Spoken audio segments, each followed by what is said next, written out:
அனைவருக்கும் இனிய வணக்கங்கள், மாலை வணக்கங்கள். இன்று நாம் நவில்துறும் நூல் நேயம் நிகழ்ச்சியில் 64வது நிகழ்வில் இருக்கின்றோம். நாம் கடந்த 13 வாரங்களாக வாசு மாணிக்கனார் அவர்களின் வள்ளுவம் நூல் பற்றிய சிறப்பு தொடராக தொடர்ந்து இந்த நூலை குறித்து ஒவ்வொரு அத்தியாயமாக அசை போட்டுக் கொண்டிருக்கிறோம். இதுவரை 12 நிகழ்ச்சிகள் இது குறித்து நடந்து முடிந்துவிட்டன. சுபத்திருப்பதி ஐயா முதல் நிகழ்ச்சியில் அந்த நூலை குறித்த ஒரு முழு பார்வையை நமக்கு அளித்தார். பின்பு ஒவ்வொரு அத்தியாயமாக 12 அத்தியாயங்களில் ஒவ்வொரு அத்தியாயமாக நாம் கண்டு கொண்டு வருகிறோம். 12 பேச்சாளர்கள் இது குறித்து பேசி இதை இந்த நிகழ்வோடு சேர்த்து இந்த நூலை குறித்து பேசுகிறார்கள். இன்று 13வது நிகழ்வில் கடைசி அத்தியாயமான 12வது அத்தியாயமான வாய்மை நெஞ்சம் குறித்து நயவுரை நடைபெறும். நயவுரையாளர் அவர்கள் திரு கோ சக்கரபாணி அவர்கள். இவர் நமக்கு மிகவும் பரிச்சயமானவர். இந்த நவல்துறும் நூல் நிகழ்ச்சியில் ஒரு தூணாக நின்று பல பெரும் பணிகளுக்கு இடையிலே இதை நிகழ்த்தி வருவார். அவர் இன்று இந்த வாய்மை நெஞ்சம் குறித்த 12வது அத்தியாயத்தை குறித்து அவர் உரை நிகழ்த்துவார். அவர் அடிப்படையிலேயே கும்பகோணத்தை சார்ந்தவர். நீண்ட காலம் பிஎஸ்என்எல்லில் பொறியாளராக பணிபுரிந்து விருப்ப ஓய்வு பெற்றவர். இளம் வயது முதலே தமிழ் இலக்கியங்களில் பேரார்வம் கொண்டவர். பல இலக்கிய மேடைகளில் இனிய தமிழ் பேசியும் புதுக்கவிதை பாடியும் இன்பம் கொண்டவர். சென்னை வானுவம்பேட்டையில் 50 ஆண்டுகளுக்கு சற்றர இயங்கி வரும் திருவள்ளுவர் இலக்கிய மன்றத்தோடு நெருங்கிய தொடர்புடையவர். ஏற்கனவே இந்நிகழ்ச்சியில் வள்ளுவரும் வள்ளலாரும் என்ற ஊரநடிகள் எழுதிய நூலை அறிமுகம் செய்து பேசியுள்ளார்.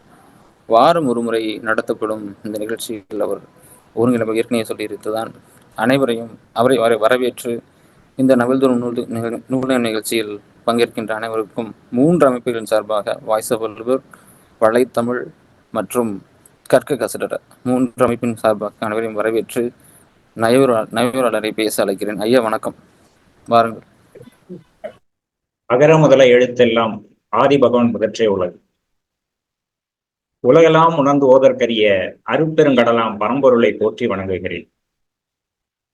தாய் தந்தை என தொடங்கி என்னை ஆளாக்கிய அனைத்து நல்லுள்ளங்களையும் நன்றியுடன் வணங்குகிறேன். இந்த இணைய வழி கூட்டத்தில் கலந்து கொண்டுள்ள அனைத்து பேராசிரியர் பெருமக்களையும் அறிஞர் பெருமக்களையும் ஏனையவரையும் வணங்கி நயவரையை தொடங்குகிறேன். அதற்கு முன்னதாக வள்ளுவ கடவுளையும் ஐயா சுப மாணிக்கனார் அவர்களையும் வணங்கி நயவரை தொடங்குகிறேன். இங்கே வள்ளுவ கடவுளார் என சொன்னது காவி துணி அணிய வைத்ததால் அல்ல, உயர் வள்ளுவத்தில் அவர் தொழக்கூடிய தகுதி முழுதும் பெற்றிருத்தலால் வள்ளுவ கடவுள் என சொல்லி அதை ஒரு வழக்கமாக்கி கொண்டோம். சீராய் அவர்கள் இந்த அத்தியாயங்களில் ஏதேனும் ஒன்றை நயவரை செய்ய சொன்னபோது இதோட கருத்து, ஆழம், நடை, ஓட்டம் அறியாமல் இந்த கட்டுரையை தேர்ந்தெடுத்துக் கொண்டேனோ என்ற ஒரு சந்தேகம் எழுந்தது. பல தகுதிசால் பேராசிரியர்கள் இருக்க சாதாரணமாக நாம் சொல்லுவோமே, மழைக்கு கூட கல்லூரியில் தமிழ் பேராசிரியர்கள் வகுப்பில் ஒதுங்காத நான் இதை செய்வது என்பது பேதமையா, எனது பேதமையா என ஒரு கேள்வி எழுந்தது. அதற்கு ஆம் என்ற எண்ணமே தான் எழுகிறது. இதற்கு முன்னதாக 11 அத்தியாயங்களின் பொழிவை கேட்ட பின்வாங்கவும் மனதில்லை. யானை பிழைத்த வேலேந்தலாமா என்றது மனம். ஆனால் அது கூட சற்று உயர்வு நவிர்ச்சிதான். இருந்தாலும் ஏதோ ஒரு ஊர்க்குருவி உயர பறக்க எத்தனிக்கிறது அல்லது நினைக்கிறது என எண்ணி சற்றே பொறுத்து கொள்ளுங்கள். புதிதாக இன்று இணைந்துள்ளவர்களுக்கு இந்த வள்ளுவம் புத்தகத்தை பற்றிய ஒரு சிறு முன்னுரை. இதில் மொத்தமாக 12 அத்தியாயங்கள் உள்ளன. ஐயா அவர்கள் ஒரு மெய்நிகர் கூட்டம் போன்று கருத்தில் கொண்டு இதை ஒரு சொற்பொழிவாக எண்ணி ஒவ்வொரு கட்டுரையும் வழங்கியுள்ளார். இதுகாரம் 11 அத்தியாயங்கள் நிறைவு பெற்றுள்ளன. இன்று இறுதி அத்தியாயமான 12வது அத்தியாயம். இதற்கு வாய்மை நெஞ்சம் என பெயரிட்டுள்ளார். ஏற்கனவே சொன்னது போல இது ஊர்க்குருவிதான், ஆனால் ஒரு துணிவு உண்டு. பின்னால் திருப்பதி ஐயா நான் சொல்ல விடுத்ததை அல்லது தவறாக திரிவாக விளங்கியதை அவர் தொடுத்து விளக்க காட்சிகளுடன் தொகுத்து கொடுப்பார், என்னை தாங்கி பிடிப்பார். அதற்காக முன்னதாகவே அவருக்கு எனது நன்றியை தெரிவிக்கிறேன். மாணிக்கம் ஐயா வாய்மை குறிக்கோள் உடையீர் என எடுத்தவுடன் விழித்து அனைத்து அத்தியாயங்களையும் விருப்போடு இருந்து, அதாவது இதற்கு முன்னதாக 11 அத்தியாயங்களுக்கும் ஊக்கப்படுத்திய ஒவ்வொருவருக்கும் நன்றி கூறி தொடங்குகிறார். இது ஒரு ஏற்கனவே சொன்னது போல இது ஒரு மெய்நிகர் பொழிவாக அமைந்ததாக கருதுகிறோம். இதில் சொல்லப்பட்ட முதல் பத்தி யாருக்கு பொருந்துகிறதோ இல்லையோ எனக்கு மிகச் சரியாக பொருந்துவதாக உணர்கிறேன். அவர் என்ன சொல்றாரு? தன்னலப்பேறு அறிவை புதுக்கி கொண்டது, பேதை நெஞ்சுக்கு தன்னை முன்னிலைப்படுத்தி கொண்டது, பிறர் நகைக்காமல் இழிக்காமல் தன்னை ஒழுக்கி கொண்டது என அனைத்தும் பலர் அறிய செய்த வள்ளுவ பொழிவுகளால் தன் வாழ்க்கைக்கு ஒழுக்க வேலி கட்டி கொண்டதாக சொல்கிறார். அந்த வாழ்க்கையை வாழ்ந்த அவரே அப்படி சொல்லும்போது எனக்கு இது மிக பெரும் பேரு, ஆகுழால் விளைந்ததுதான். மேலும் அவர் சொல்றது ஓப்பத்தலை கூடி உள்ள பிரிதல் அனைத்தே புலவர் தொழில். ஏன்னா இது இறுதி நாள் பேச்சுன்றதுனால அவர் அந்த மாதிரி எடுத்து அந்த குரலை நினைவிருத்தி, திருக்குறளால் நாம் உறவு வளர்கிறது, உள்ளங்கள் கிழமை கொண்டு விட்டன, முகப்பழக்கம் இல்லை என வருந்த வேண்டாம் என்று அவர் சொல்லும்போது இன்றைய நிகழ்வும் தொடர் நிகழ்வுகளும், நவில் தரும் நூல் நேயத்தின் தொடர் நிகழ்வுகளும் அப்படியே சால பொருந்துகின்றன. நம் தமிழ்நாட்டில் பலர் திருக்குறளை படித்து அறிவு காட்சியை காணும் பேறு கண்டு அவர் இரும்புவது எழுதுவதாக சொல்கிறார். இருந்தாலும் ஒரு திருமணம் அல்லது வேறு விழாக்கள், இழவு நேரங்களில் மக்கள் இரவு பகல் பாராது உழைக்கிறார்கள். அதுபோல புறத்துடிப்போடு திருக்குறள் படிப்பதில்லை, அதை படிக்க வேண்டும் என அவர் எண்ணம் கொள்கிறார். அது மட்டுமல்ல, 2-3 வயது உடைய குழந்தைகள் மழலையோடு குரல் இசைப்பதும் அல்லது மாணவ செல்வங்கள் மனனமாக குரல் சொல்வதும் நம் நாட்டிற்கும் மொழிக்கும் இது நல்லூழ் என்கிறார். இதை வெகு சமீபத்தில் அனுபவித்தேன் நான். இதைத் தொடர்ந்து அவர்கள் மழலை செல்வங்களோ இல்ல மாணவ செல்வங்களோ எவ்வாறு ஆழ்ந்து ஆராய்ந்து கற்க வேண்டும் என்று பின்வருமாறு சொல்கிறார். நன்மக்கள் மறவாது குறித்தொள்ளத்தக்க முறைகள் 4 என வலியுறுத்துகிறார். அதாவது திருக்குறளை கற்கும் போது முதலாவதாக எந்த ஒரு உரைக்கும் அடிமைப்படாது மூல திருக்குறள் முழுமையும் கற்க வேண்டும். ஏதோ ஒரு உரையாசிரியர் வைத்துதான் படிக்க வேண்டிய அவசியம் இருந்தாலும் அது வள்ளுவர் நெஞ்சத்தை புரிந்து கொள்ளாமல் உரையாசிரியரின் நெஞ்சமாக அமையும் என்பதால் மூல திருக்குறள் என்று சொல்கிறார். இரண்டாவதாக திருவள்ளுவர் நெஞ்சறிந்து கற்க வேண்டும், அதனுடைய தொடர்ச்சி தான் இது. மூன்றாவதாக கற்பவர் தம் வாழ்நிலையோடும் காலநிலையோடும் பொருந்தி கற்க வேண்டும் அப்படின்னு சொல்றாரு. இதுல எனக்கு ஒரு சின்ன சந்தேகம் இருக்கு அப்படின்னு நினைச்சேன். ஆனா இதற்கான தீர்வும் பின்னாலே அவர் சொல்றாரு. நேரம் இருப்பின் அதை கலந்துரையாடலில் நாம் அலசி பார்ப்போம். நான்காவதாக கற்ற பின் குரல் வழி நிற்க வேண்டும் என்ற செயல் முனைப்போடு கற்க வேண்டும். இதுதான் முக்கியமா சொல்றாரு. மொத்தத்தில் அவர் சொல்ல வர்றது, எழுத்துக்கும் பேச்சுக்கும் மேற்கோள்களாக கற்காமல் வாழ்க்கைக்கு செயற்கோள்களாக கற்க வேண்டும் என்கிறார். திருக்குறளை கற்கும் போது இந்த மாதிரி கற்க வேண்டும் என அவர் வலியுறுத்துகிறார். எதுக்காக அப்படி சொல்றாரு? உலகில் எத்தனையோ பெரிய நூல்கள் இருந்தாலும் அது வாழ்க்கையின் ஏதோ ஒரு கூறு பற்றி மட்டுமே விரித்துரைக்கிறது. ஆனால் திருக்குறள் மட்டுமே அறம், பொருள், இன்பம், இல்லறம், துறவறம், குடி, படை, நாடு, அரசு, அமைச்சு, தூது, ஒற்று, கணவன், மனைவி, மக்கள், சுற்றம், நட்பு, மருந்து, இறைமை, மெய்யுணர்வு, நிலையாமை, இப்படி பலதரப்பட்ட வாழ்க்கைக்கு இன்றியமையா கூறுகள் அத்தனையும் வித்து நிலையில் விரவி அதற்கான அறங்களை சிறப்பித்து கூறுவதால் அதை எப்படி சொல்றாரு? அறம் இஸ் ஈக்குவல் டு வள்ளுவம், அதாவது சமக்குறியீடு. அறமும் வள்ளுவமும் ஒன்று என்று அறிக அப்படின்னு சொல்றாரு. சரி, இத்தனை கூறுகள் இருக்கு. அன்பு, அடக்கம், அருள், தவம் என்றவாறு அதிகாரந்தோறும் அந்தந்த அறத்தை அங்கங்கே யாப்புறுத்து வகுத்து கூறுகிறார் என்பது சென்ற வகுப்பில் கூட அஷ்ரப் ஐயாவும் திருப்பதி ஐயாவும் சொன்னாங்க. வள்ளுவர் இந்த நெஞ்சை நன்கு விளங்கி பல அறங்கள் சொன்னாலும் செயல் ஒன்றுதான் இருக்கணும், அது எவ்வாறு செயல்படுத்தணும் என்ற திறம் கொண்ட வள்ளுவர் அப்படின்னு சொல்லி மாணிக்கனார் ஐயா ஒரு அழகான உதாரணத்தை சொல்றாரு. நம்ம பொதுவா தேர்வு எழுதுறப்ப இல்ல ஏதோ ஒரு மாணவன் தேர்வு எழுதும்போது 10 வினாக்களை கொடுத்து ஏதேனும் 5 வினாக்களுக்கு இல்ல 4 வினாக்களுக்கு விடையில்லைன்னு சொன்னா, முக்கியமா இது கணித பாடத்துக்கு பொருத்தமா இருக்கும்னு நினைக்கிறேன் என்னோட அனுபவத்துல. அது குழம்பி போய் இது எளிதாக இருக்குன்னு ஏதோ ஒரு வினாவை தேர்ந்தெடுத்து அது பாதி விடை அளித்த அப்புறம் அந்த தொடர் ஓட்டம் அதுல வராம அதை அடிச்சுட்டு வேறொரு வினாவை தேர்ந்தெடுப்போம். இது மாதிரிதான் இந்த அறத்தை சொல்றாரு. அது போல இன்னொரு எடுத்துக்காட்டையும் சொல்றாரு.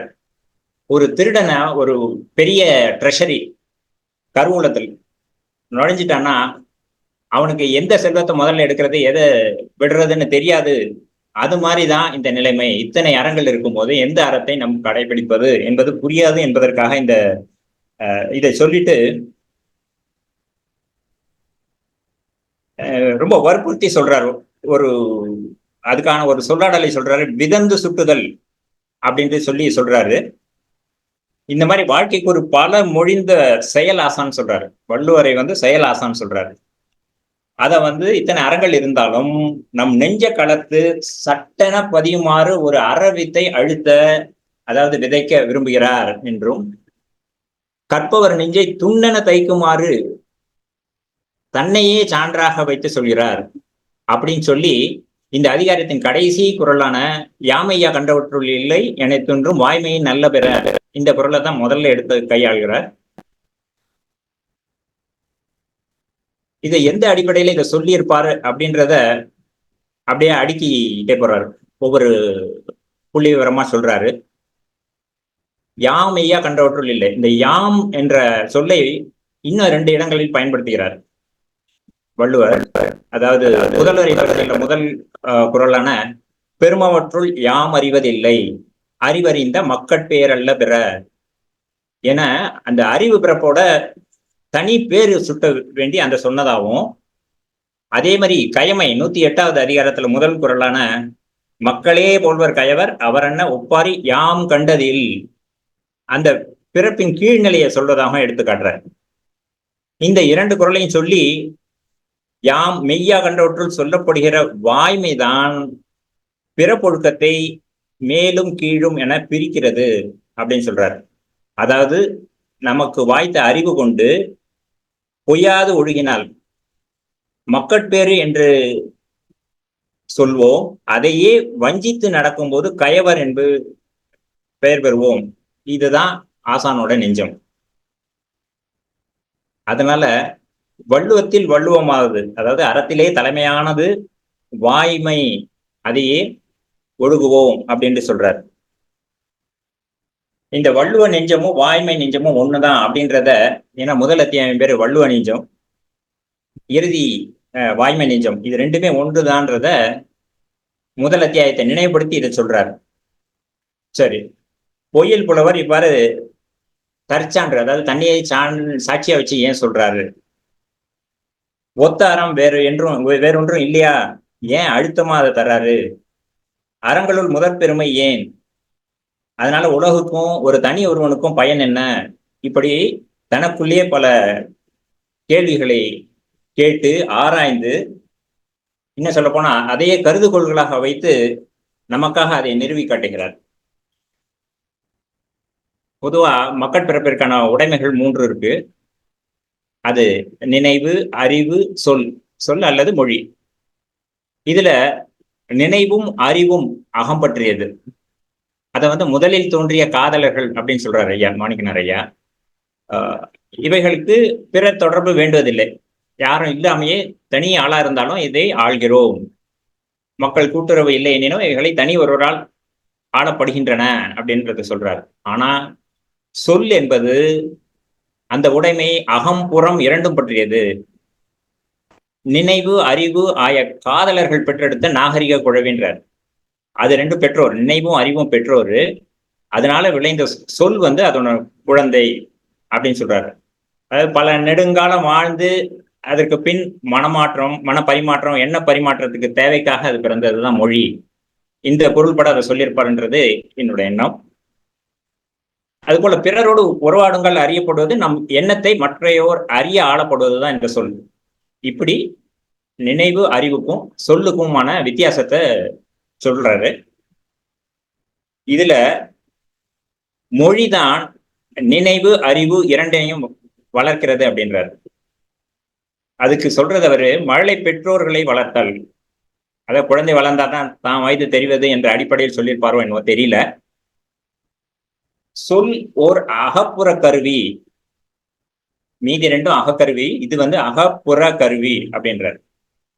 எனவே நினைவரம் அறிவரங்களை காட்டினும் சொல்லறம் அடிப்படை அவசியம். இதனாலதான் வாய்மைன்ற அறம் ரொம்ப அவசியமான அறம் சொல்லி வாய்மையின் நல்ல பிற இல்லை என்று நிறுவுவதாக ஐயா சொல்றார். இன்னும் சொல்ல போறாரு, இந்த சினத்தல் இல்ல திருடுதல், கொல்லல், தீயன செய்தல், இது மாதிரி உணர்ச்சி குற்றங்கள் அஃறிணைக்கும் உண்டு.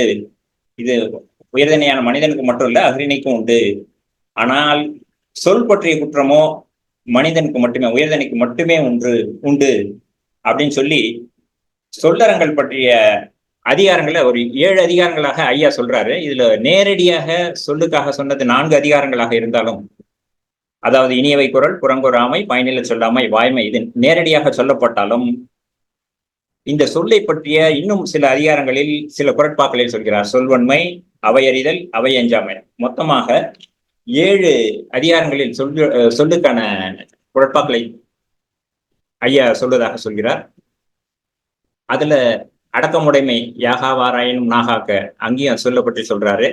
அமைச்சு அதிகாரத்துல தெரியலும் தேர்ந்து செயலும் ஒருதலையா சொல்லலும் வல்லது அமைச்சு, அங்கேயும் சொல்வதாக சொல்கிறார்.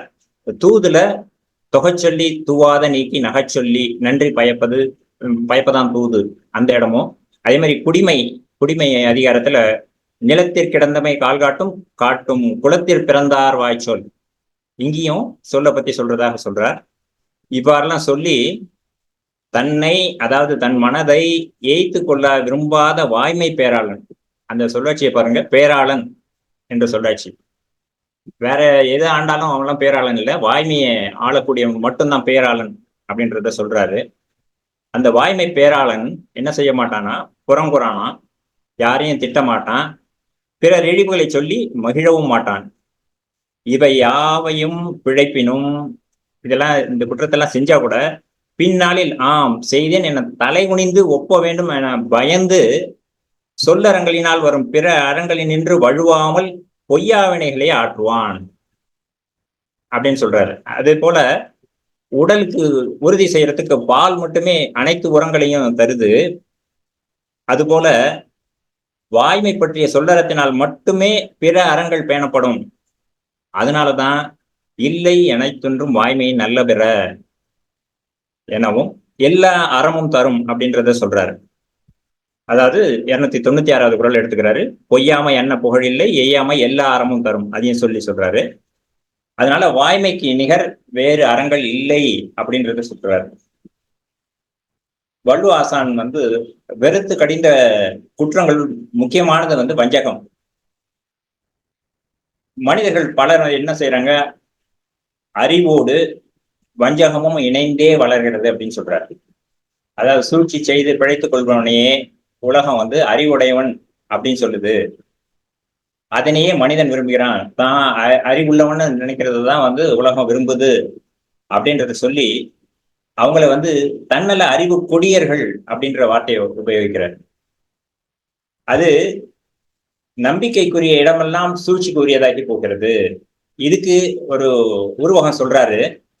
நம்பிக்கை கட்டடத்துள் தீய பாம்பு நுழைகிறது என காட்டி, பிறனில் விழையாமை, கூடா நட்பு, கூடா ஒழுக்கம், இந்த வஞ்சகம் எங்கெங்கெல்லாம் வருதோ அந்த அதிகாரத்தெல்லாம் காமிச்சு அங்கெல்லாம் மறைந்துள்ளதை வெளியே எடுத்து காமிக்கிறார், வெளியே எடுத்து நமக்காக எடுத்து காட்டுகிறார் அப்படின்னு சொல்லி பிறனில் விழையாமையில விழிந்தாரின் வேறல்லர் மன்ற தெளிந்தாரில் தீமை புரிந்தொழுகுவார், அதையும் அதே மாதிரி கூடா ஒழுக்கத்துல தவமறைந்து அல்லவை செய்தல் புகழ் மறைந்து வேட்டுவன் குளிச்சு விழுந்தற்று, மனத்தது மாசாக மாண்டார் நீராடி மறைந்தொழுகும் மாந்தர் பலர், கூடா நட்புல முகத்தின் இனிய நகத்தினை வஞ்சரை அஞ்சப்படும் இந்த மாதிரி எங்கெங்கெல்லாம் வஞ்சகத்தை பத்தி சொல்லியிருக்கோ அதெல்லாம் எடுத்துக்காட்டி உள்ளொன்றை வைத்து புறமொன்று கூறுதல் தான் வஞ்சகம்.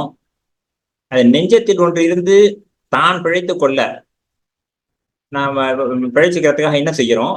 அறிவு மேலோங்கி சொல் மூலம் கருத்து வேறொன்றாய் வருகிறது. அந்த கருத்து சத்தியம் பேசுறவனாக இருந்தா அது உண்மையா வெளியில வரும். அதே பொய்மை பேசுபவனாக இருந்தா பொய்மை தான் வெளிப்படும்.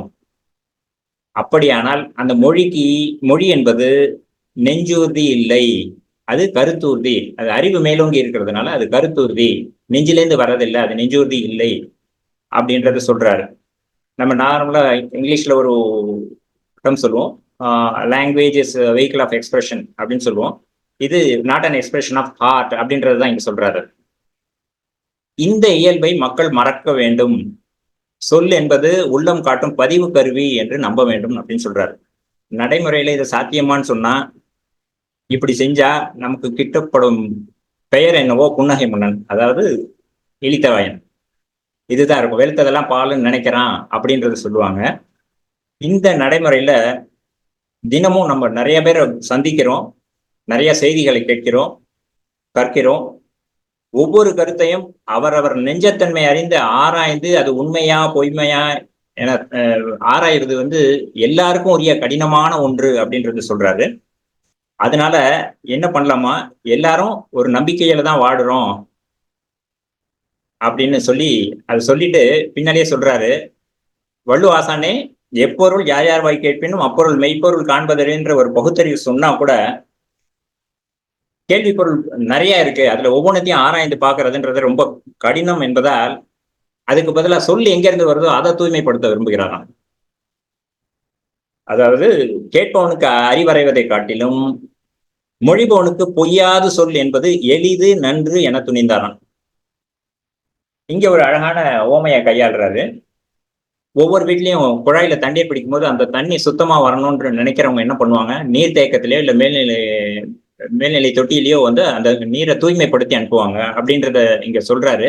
இதை வாசிக்கும் போது எனக்கு நினைவு வந்தது, சமீபத்தில் இங்கே சென்னை புறநகர் பகுதியிலே மேல்நிலை தொட்டியில் அசுத்தத்தை கலந்த கயவர்கள் செய்தான் எனக்கு இங்க நினைவு வந்தது.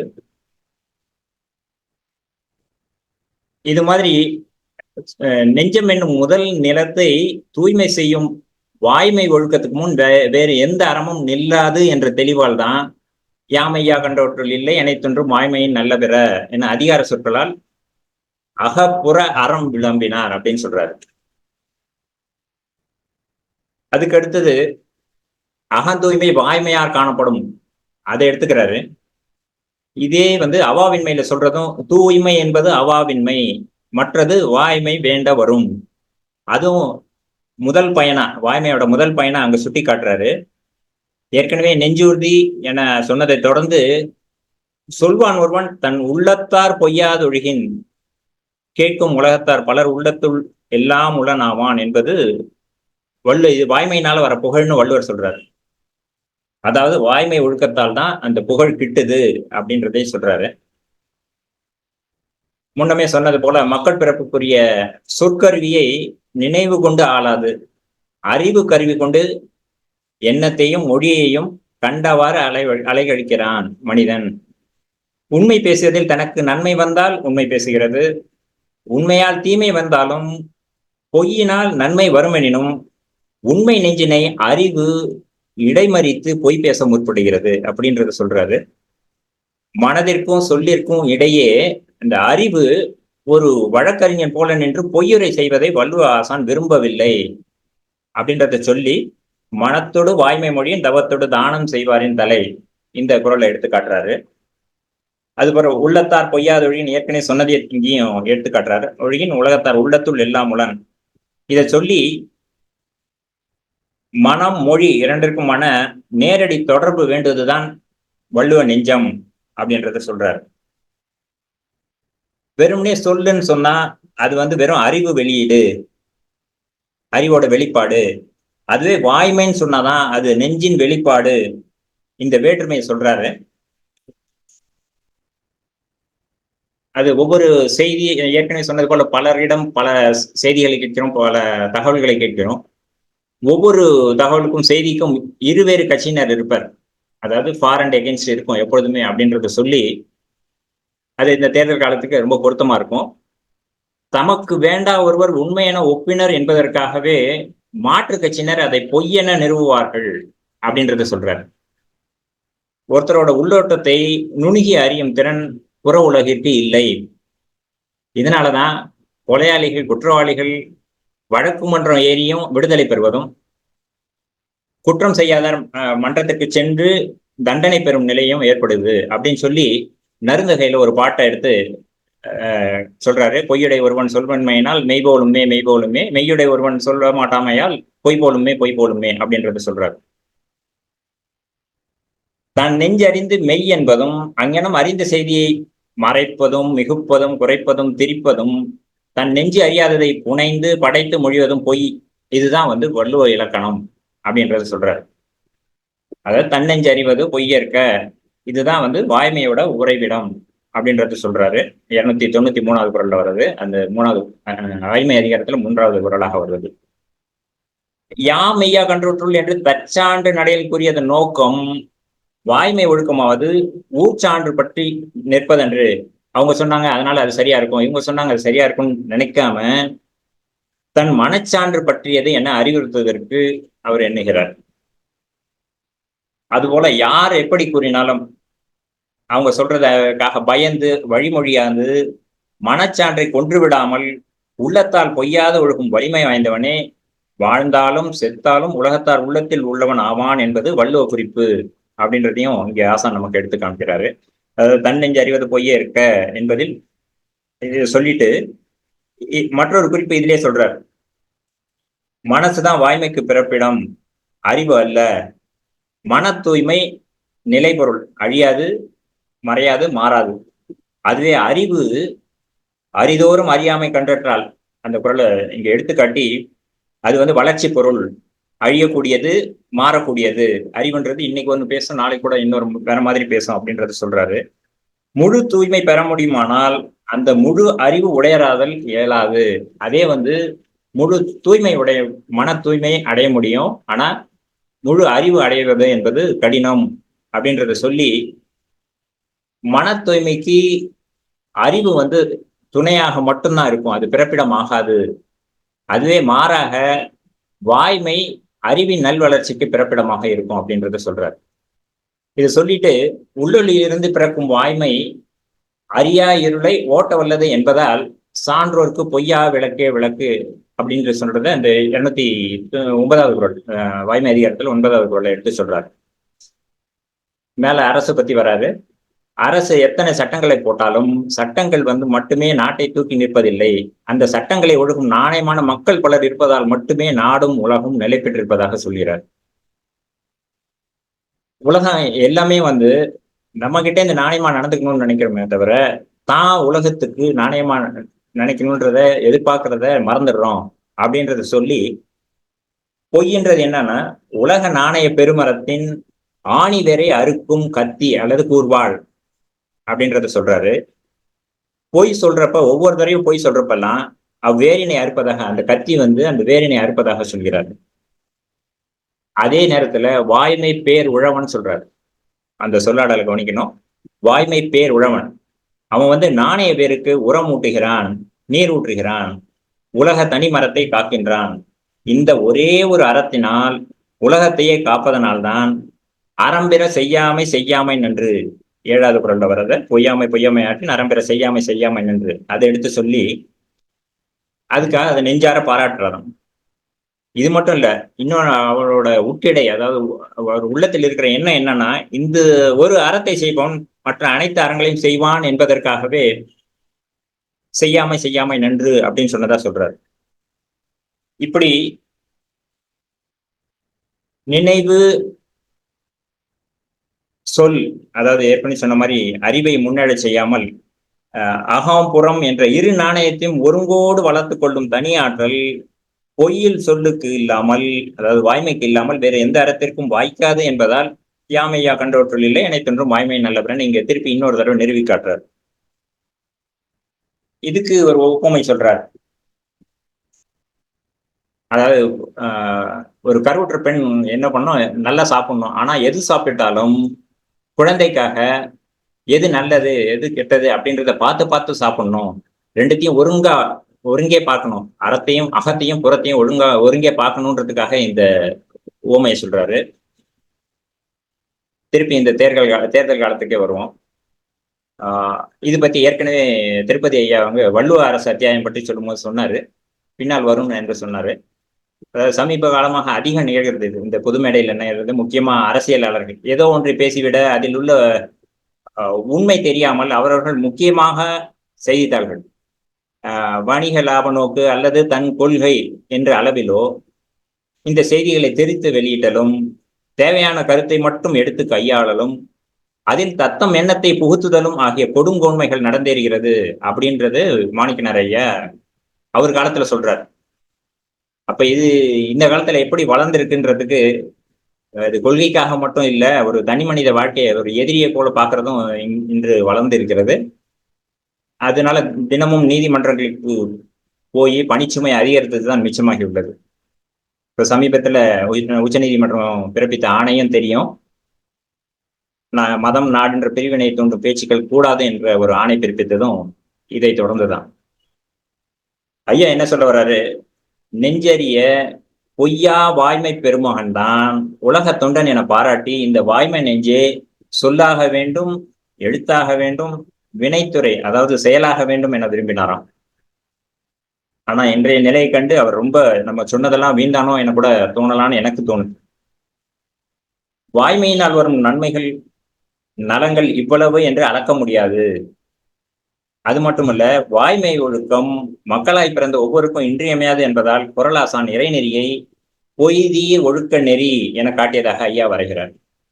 இதேதான் நம் ராமலிங்கம் ஐயாவும் வள்ளுவர் சொன்ன 4 நெறிகள் ஒன்றாக அடிக்கடி சொல்லுவாரு. வாய்மை இலக்கணம் இத்தோடு முற்று பெறவில்லை, மிகச்சிறந்த பகுதி பின்வரும் விளக்கங்களில் தான் உள்ளது என கடைசியிலிருந்து முதல் குறளுக்கு வருகிறார். முதல் 2 குறள்களையும் எடுத்துக் கொள்கிறார்.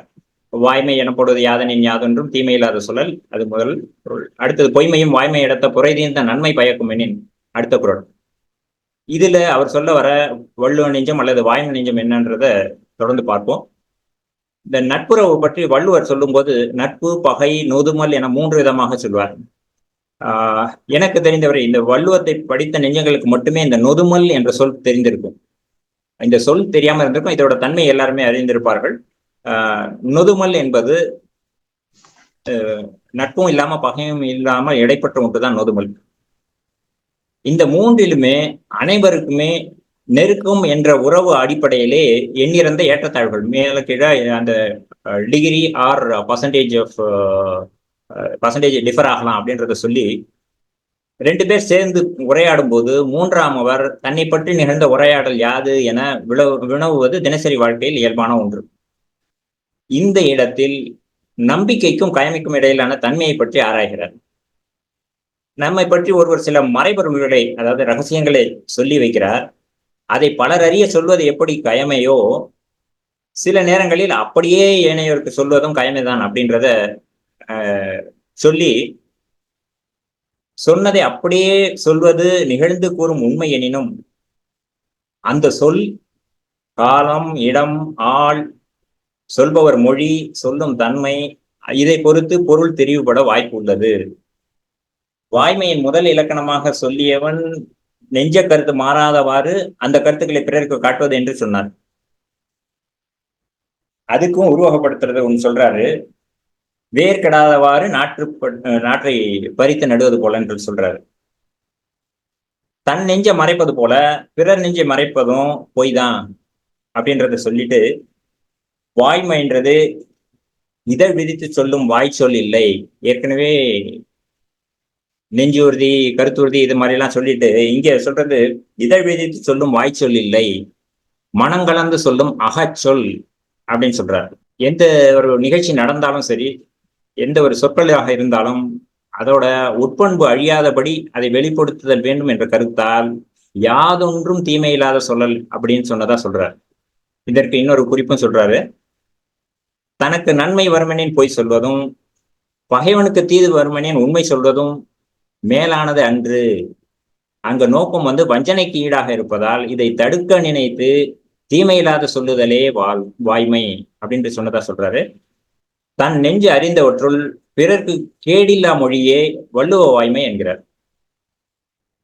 முந்தைய அதாவது ஆசான் கருத்துரையில திருக்குறளில் தனி அறத்திற்கும் முரண் போல தோன்றும் இடம் சிலது சொல்லியிருப்பாரு. அது மக்கள் பொது நலத்திற்கு சொன்னதாக ஐயா அவர்களும் சொன்னார்கள். இதே அஷ்ரஃப் ஐயாவும் திருப்பதி ஐயாவும் போன வகுப்புலையும் சொன்னாங்க. அதே இங்கு கருத்தில் கொண்டு சொல்லப்பட்ட உலக அறங்கள் என்பதை நினைவுபடுத்தி வாய்மைக்கு கீழ் எல்லை பயன் ஒரு டெஃபினேஷன் சொல்றாரு. அதாவது லோவர் லிமிட் பெனிஃபிட்ஸ், தீமை இல்லாத சொல்லல் அப்படின்றத ஒரு கீழ் எல்லை பயனா சொல்றாரு. அதே மேலெல்லை பயன், அதாவது அப்பர் லிமிட் பெனிஃபிட்ஸ்னா குறைதீர்ந்த நன்மை பயக்கும் எனின் அப்படின்ற ஒரு டெஃபினேஷன் சொல்றாரு, வரைவு சொல்லுகிறார். சொல்லிட்டு வளர்ப்பு மகன் வயிற்று மகன் ஆகாதது போல அப்படின்றாரு. இங்க வளர்ப்பு மகனை பொய் தான் சொல்றாரு, பொய்யை தான் வளர்ப்பு மகனா உருவகிக்கிறாரு. வயிற்று மகனை உண்மையா சொல்றாரு. நன்மை தரும் பொய்மை வாய்மை ஆகிவிடாது. பொய்மையும் வாய்மை இடத்த என அந்த ஒரு செயற்கை உரிமை சொல்றது இதுக்காக தான் சொல்றாரு. அந்த வளர்ப்பு மகனுக்காக சொல்றத செயற்கை உரிமை அப்படின்றத சொல்லி அது எந்த நேரமும் பொய் என விளங்கி தோன்றும். இங்கே இடத்தன்னு சொல்ல வர இடத்த அயன்மையா குறிப்பா சொல்றாராம். அதாவது நீடித்திராத பொருள்படுகிறது. இது என்னைக்கு இருந்தாலும் பொய்ன்றது தெரிஞ்சிடும். ஆனா வாய்மை அப்படி இல்லை, வாய்மை எப்பொழுதுமே நீடித்தே இருப்பது அப்படின்றத சொல்றதுக்காக இடத்தன்ற சொல்ல நம்ம அங்கு பயன்படுத்தியதாக சொல்கிறார். அதற்கே ஒரு பன்மை முடிவு கொண்டு புற பொய்மைகளும் பல உள்ளன அப்படின்னு சொல்லி அந்த புற பொய்மைகள் எங்கெங்க இருக்குன்றத சில குறள்களை எடுத்து நமக்கு சொல்றாரு. கடிதோச்சி மெல்ல எரிக நெடிதாக்கம் நீங்காமை வேண்டுபவர் கடா உருவோடு கண்ணெஞ்சாது யாண்டு முகாமை வல்லதே ஓட்டுல வருது. துறந்தார் படிவர்த்தராகி இறந்தார் ஆய்ந்து என் செய்யணும் சோர்விலது தானே படைத்த கையால் பாடுபெறும் அடல்தகை ஆற்றலும் இல்லைன்னும் அது படைமாட்சிக்காக வர்றது. இதை எல்லாத்தையும் காட்டி இது எல்லாம் வள்ளுவம் காட்டும் தூய பொய்யிடங்கள் அப்படின்றத சொல்றாரு. அடுத்த ஒரு நிகழ்வை காந்தி சுட்டு கொன்ற போது நடந்த சூழலை அப்படியே சுட்டி காட்டுறாரு. அது இந்து முஸ்லிம் எதிர்ப்பு இருந்தது, பெருகி இருந்த காலம். கொன்றவன் இஸ்லாம் என இந்துக்கள் ரொம்ப இருந்தனர். முஸ்லிம்கள் பயந்து ஓடி மறைந்தனர். அரசு உண்மையை விரைந்து அறிந்து கோட்ஸே என்ற இந்து என அறிவித்து நாடு அமைதி அடைந்தது. இது நடந்ததை சொல்லிட்டு இதே ஒரு கற்பனைக்கு கொன்றவன் ஒரு முகமதியனாக இருந்தால் உடனே ஐயமாக கூட வெளியிட முடியாது. அரசு அதை ஐயமாக கூட சொல்ல முடியாது. பொது நலம் கருதி அதை பொய் உரைத்தால் அது மக்களால் வரவேற்கப்படுமா அப்படின்றத சொல்லி அது பேரறம் ஆகாது. அதையே கொஞ்சம் காலம் தாழ்த்தி இந்த கவலை தணிந்து அந்த வெறியெல்லாம் குறைஞ்சோன்னா உண்மை வெளியிடுவதுதான் பேரறம் அப்படின்றத அரசுக்கான பேரறத்தை சொல்றாரு இங்க. இதே நிகழ்வு நமக்கு தெரிஞ்சிருக்கும். இந்திரா காந்தி சுட்டுக் கொல்லப்பட்ட பின்னும் ராஜீவ்காந்தி கொல்லப்பட்ட பின்னும் நடந்த நிகழ்வுகளும் நமக்கு அது நினைவிருக்கும். இந்த முதல் 2 குறட்கள் வர வள்ளுவ வாய்மை நெஞ்சை மயங்கி பிறழாமல் உணர வேண்டும், இல்லைன்னா நம்ம வள்ளுவ கொலை செய்த குற்றமாகும் அப்படின்றத சொல்றாரு. தீமை நன்மை என்பது பிறர்க்கு என்ற எண்ணமே ஆசான் மெய்யாக கண்ட உலக தனிப்பெருநெறி. அதாவது தன்னலத்துக்காக அதை சொல்லக்கூடாது, தீமை நன்மைன்றத தனக்காக எடுத்துக்கூடாது, அது பிறர் நலம் அதுல வரணும் அப்படின்றதுக்காக கொல்லா நலத்தது நோன்மை பிறர் தீமை சொல்லா நலத்தது சால்பு இந்த சான்றாண்மையில வரதை சுட்டி காட்டி வள்ளுவ வாய்மைக்கு இன்னும் கொஞ்சம் உரம் சேர்க்கிறார்.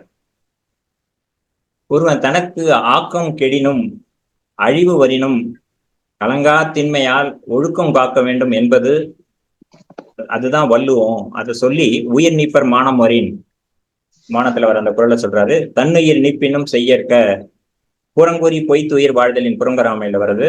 உற்ற நோய் நோன்றல் ஒப்புரவினால் வரும் கேடெனின். இந்த குறள் எல்லாம் எடுத்துக்காட்டி இதுல வரது எல்லாமே பிறரை சார்ந்தன, தன்னலம் மற்ற பிறரை சார்ந்தன, தீமை நன்மை எதா இருந்தாலுமே அப்படின்றத சொல்றாரு.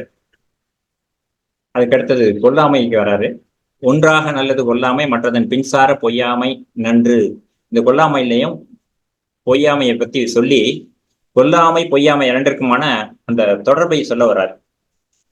கொல்லாமைன்றது திரிபற்ற அறம், அது என்னைக்கும் ஒரே மாதிரி இருக்கும்.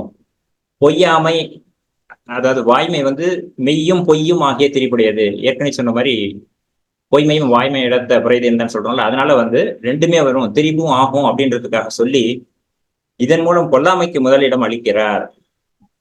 முரணான கொல்லாமையும் திரிபுடையதுன்னு அதுக்கப்புறம் பின்னாடி விளக்குறாரு ஆசான் நம்ம மாணிக்கனார். அது கொல்லாமையும் திரிபுடையது என்பதற்கு அதுல இருந்து திருப்பியும் வள்ளுவ ஆசான் சொன்னதையே சுட்டி காட்டுறார்.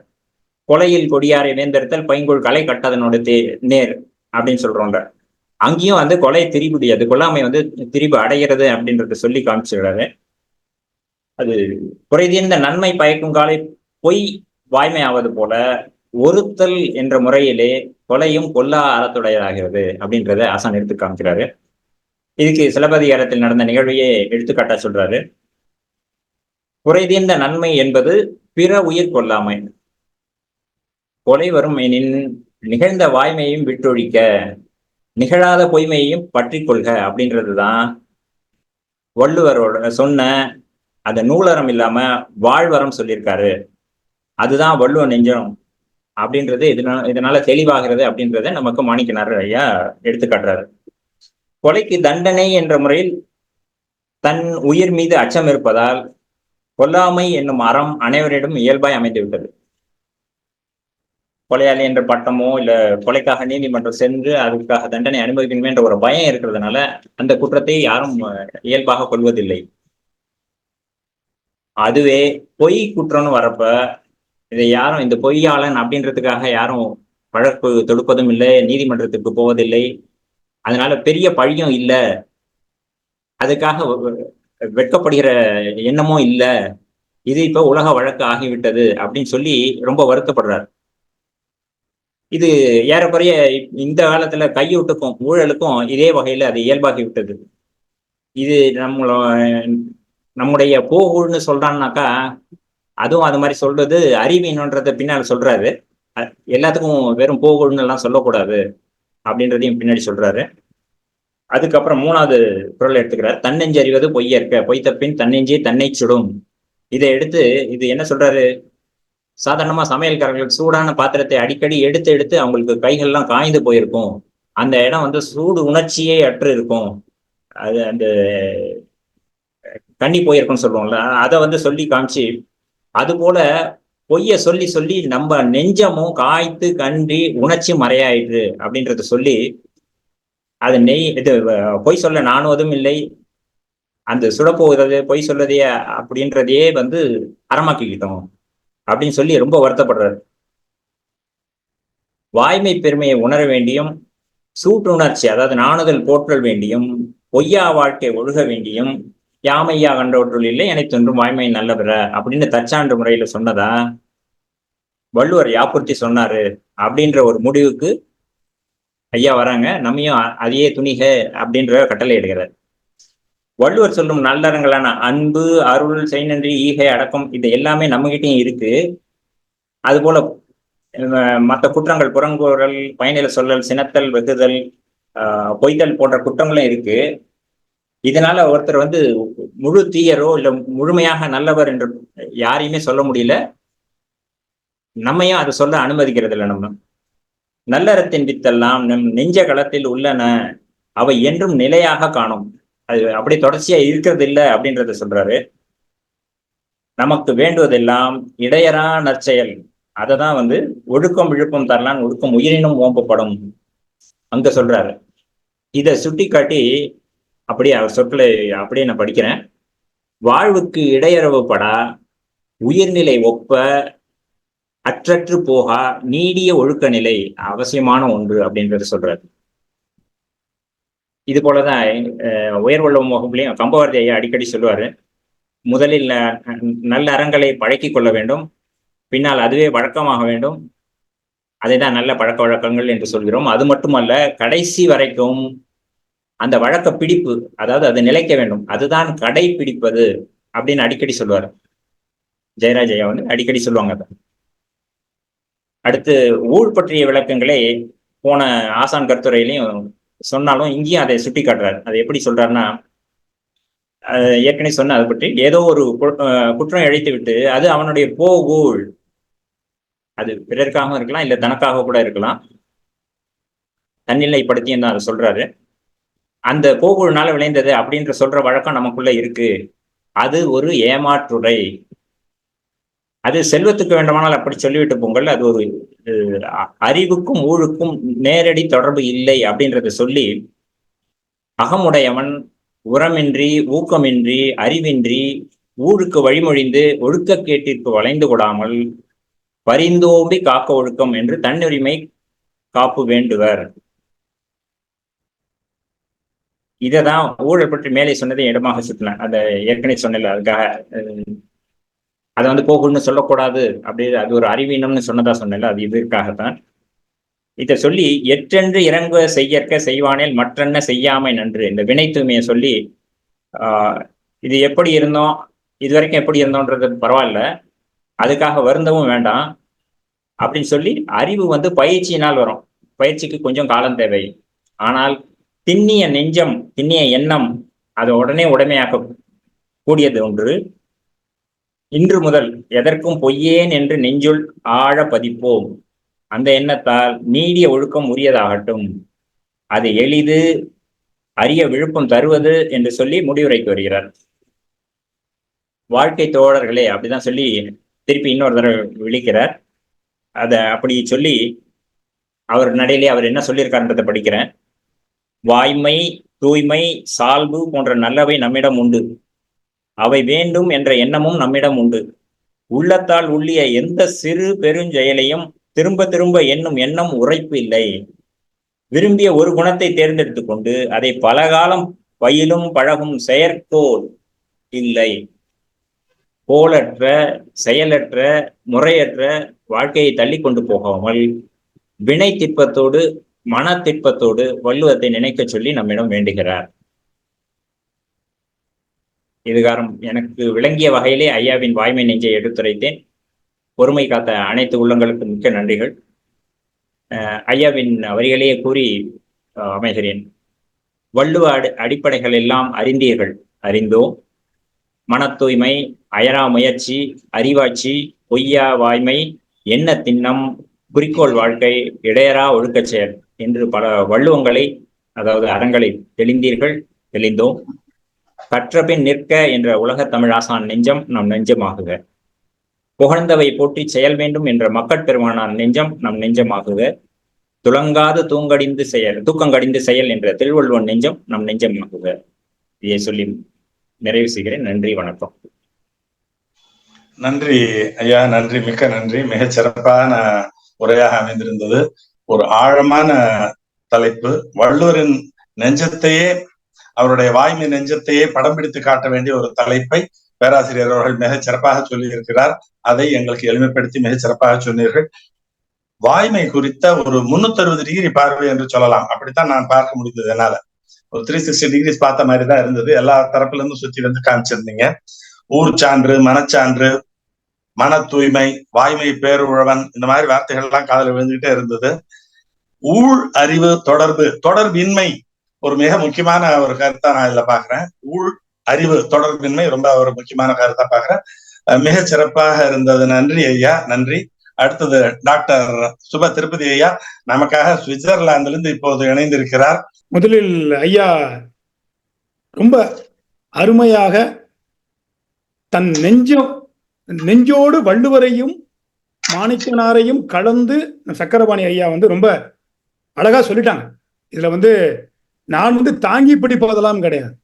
நான் உங்களோடு சேர்ந்து பயணிக்க முயற்சியும் சக பயணியாக தான் நான் வருகிறேன். சரிங்களா? சரி, என்னுடைய உரை தொடங்குகிறேன். நன்றி.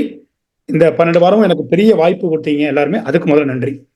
வாய்மை நெஞ்சம் பக்கத்துல நான் இந்த முக்கியமா இந்த மரபணு ஜீனை போட்டுறது காரணம், படத்துக்கு முக்கிய அடிப்படை காரணமே இது நம்மளோடு கலந்து விட வேண்டும், நம் மரபில் கலந்து விட வேண்டும் என்ற ஒரு குறிப்புக்காக தான் இந்த படத்தையே இது பக்கத்தில் நான் தேர்ந்தெடுத்தேன்.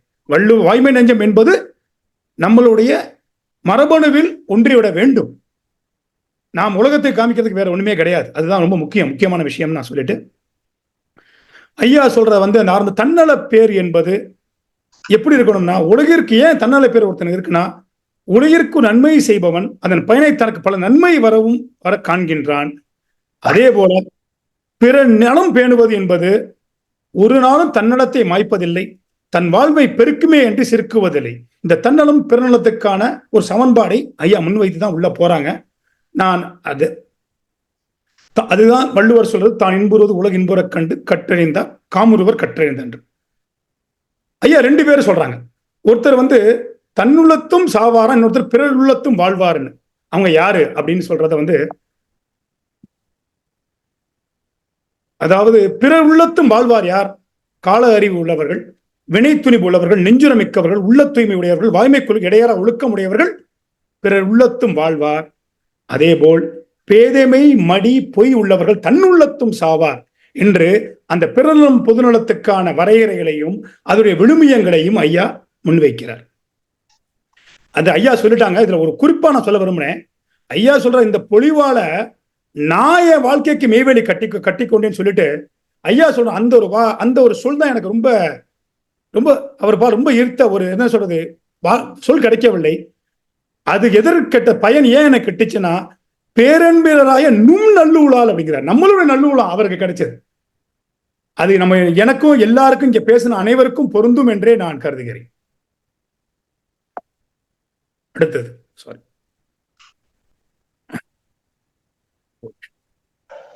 ஐயா இந்த பகுதியில வாய்மை நெஞ்சத்துல அறவித்தாக மைய குரலாக ஐயா போற்றுவது இந்த குரலை தான். யாம் ஐயா கண்டவற்றுள் இல்லை எனைத்தொன்றும் வாய்மை நல்ல பெற என்ற இந்த ஒற்றை குரலை தான் மைய குரலாக வைத்து இந்த மற்ற வாய்மை குரல்களையும் அணுகுகிறார்.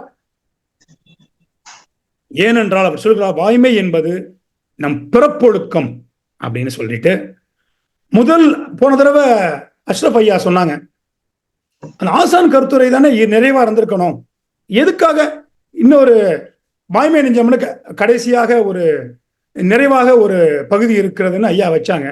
அதுக்கு விடை ஐயா முதல் பகுதி வள்ளுவர் நெஞ்சம், அதை நம்மளோடு சேர்ந்து தேடி தேடி தேடி அதில் அது செயல் நெஞ்சமாக எப்படி உருப்பெற வேண்டும் என்று சொல்லி நிறைவாக வாய்மை நெஞ்சம் என்ற அந்த இலக்கை கண்டடைகிறார். வள்ளுவர் நெஞ்சம் என்பதனை தேடி செயல் நெஞ்சமாக நம்மளை கூட்டிக் கொண்டு சென்று வாய்மை நெஞ்சத்தில் நம்மளை நிலைநிறுத்துகிறார் என்றுதான் இந்த முழு வள்ளுவத்தை நாம் பார்க்க வேண்டியிருக்கிறது. இது ஐயா அழகா சொல்லிட்டாங்க. யார் மக்கட்பொழியராயிருவோம் மக்கட்பிறப்பினர் எப்படி ஆகும் அப்படின்னு சொல்லிட்டு வள்ளுவத்தில் வள்ளுவம் வாய்மைன்னு சொல்லி நம்மளுக்குள்ள 2 பகுதி இருக்கு அப்படிங்கிற சொல்லிட்டாங்க.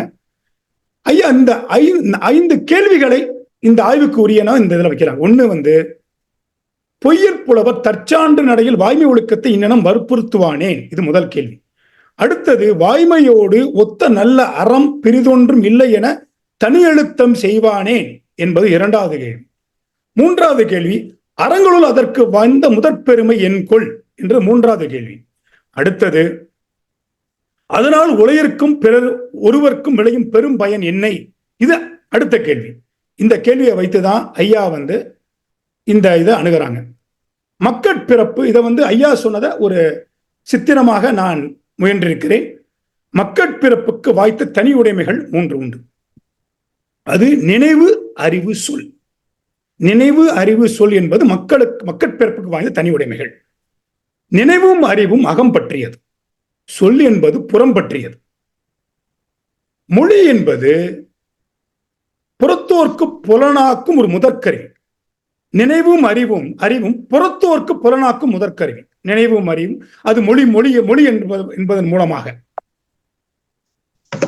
அதனால்தான் புறத்தோர்க்கு நம் நினைவுகளையும் அறிவையும் புலனாக்கும் முதற்கருவியா மொழி இருப்பதனால் உலகம் விரைந்து இயங்குகிறது, மக்கட்கூட்டுறு பல்துறையாக பறந்து வளர்கின்றது. இது ஒரு நிலை.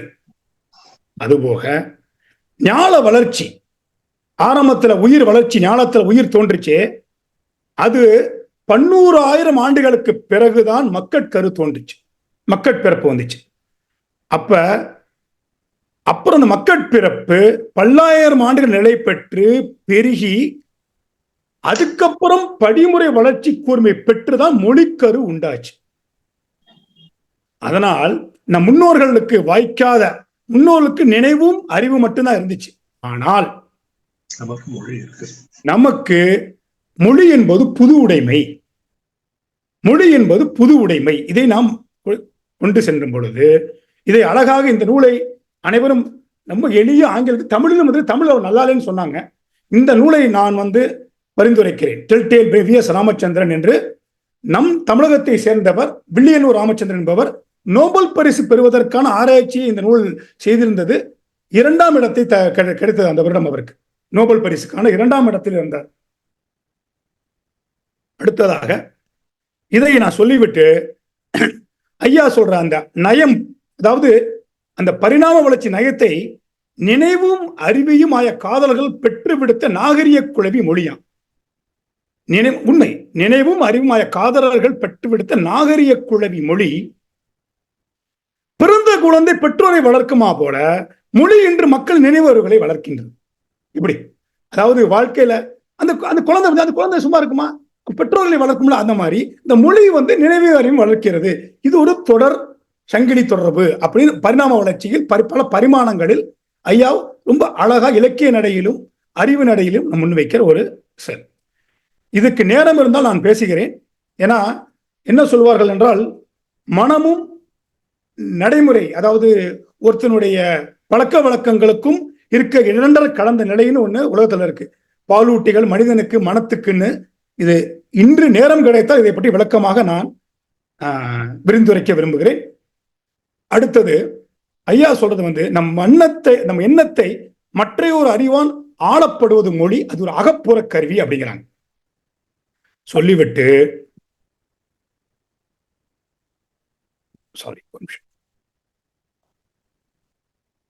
சொல் அறிதல் நினைத்தல் 3 இருக்கு, புரிஞ்சுங்க.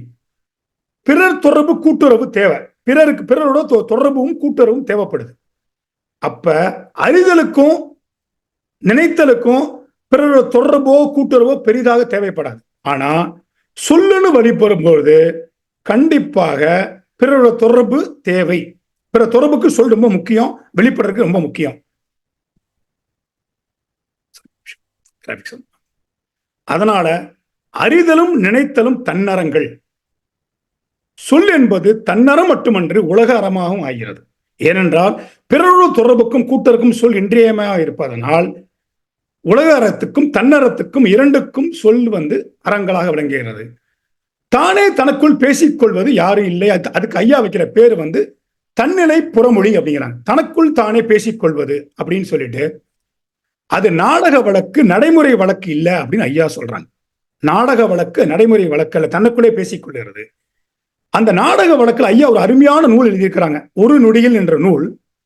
ஒரு ஓரங்க நாடம் தனக்குள்ளே பேசும்போது 12 பகுதி உள்ள தற்கொலை எதிர்ப்பு. இது ஆச்சரியமான ஒரு நூல்.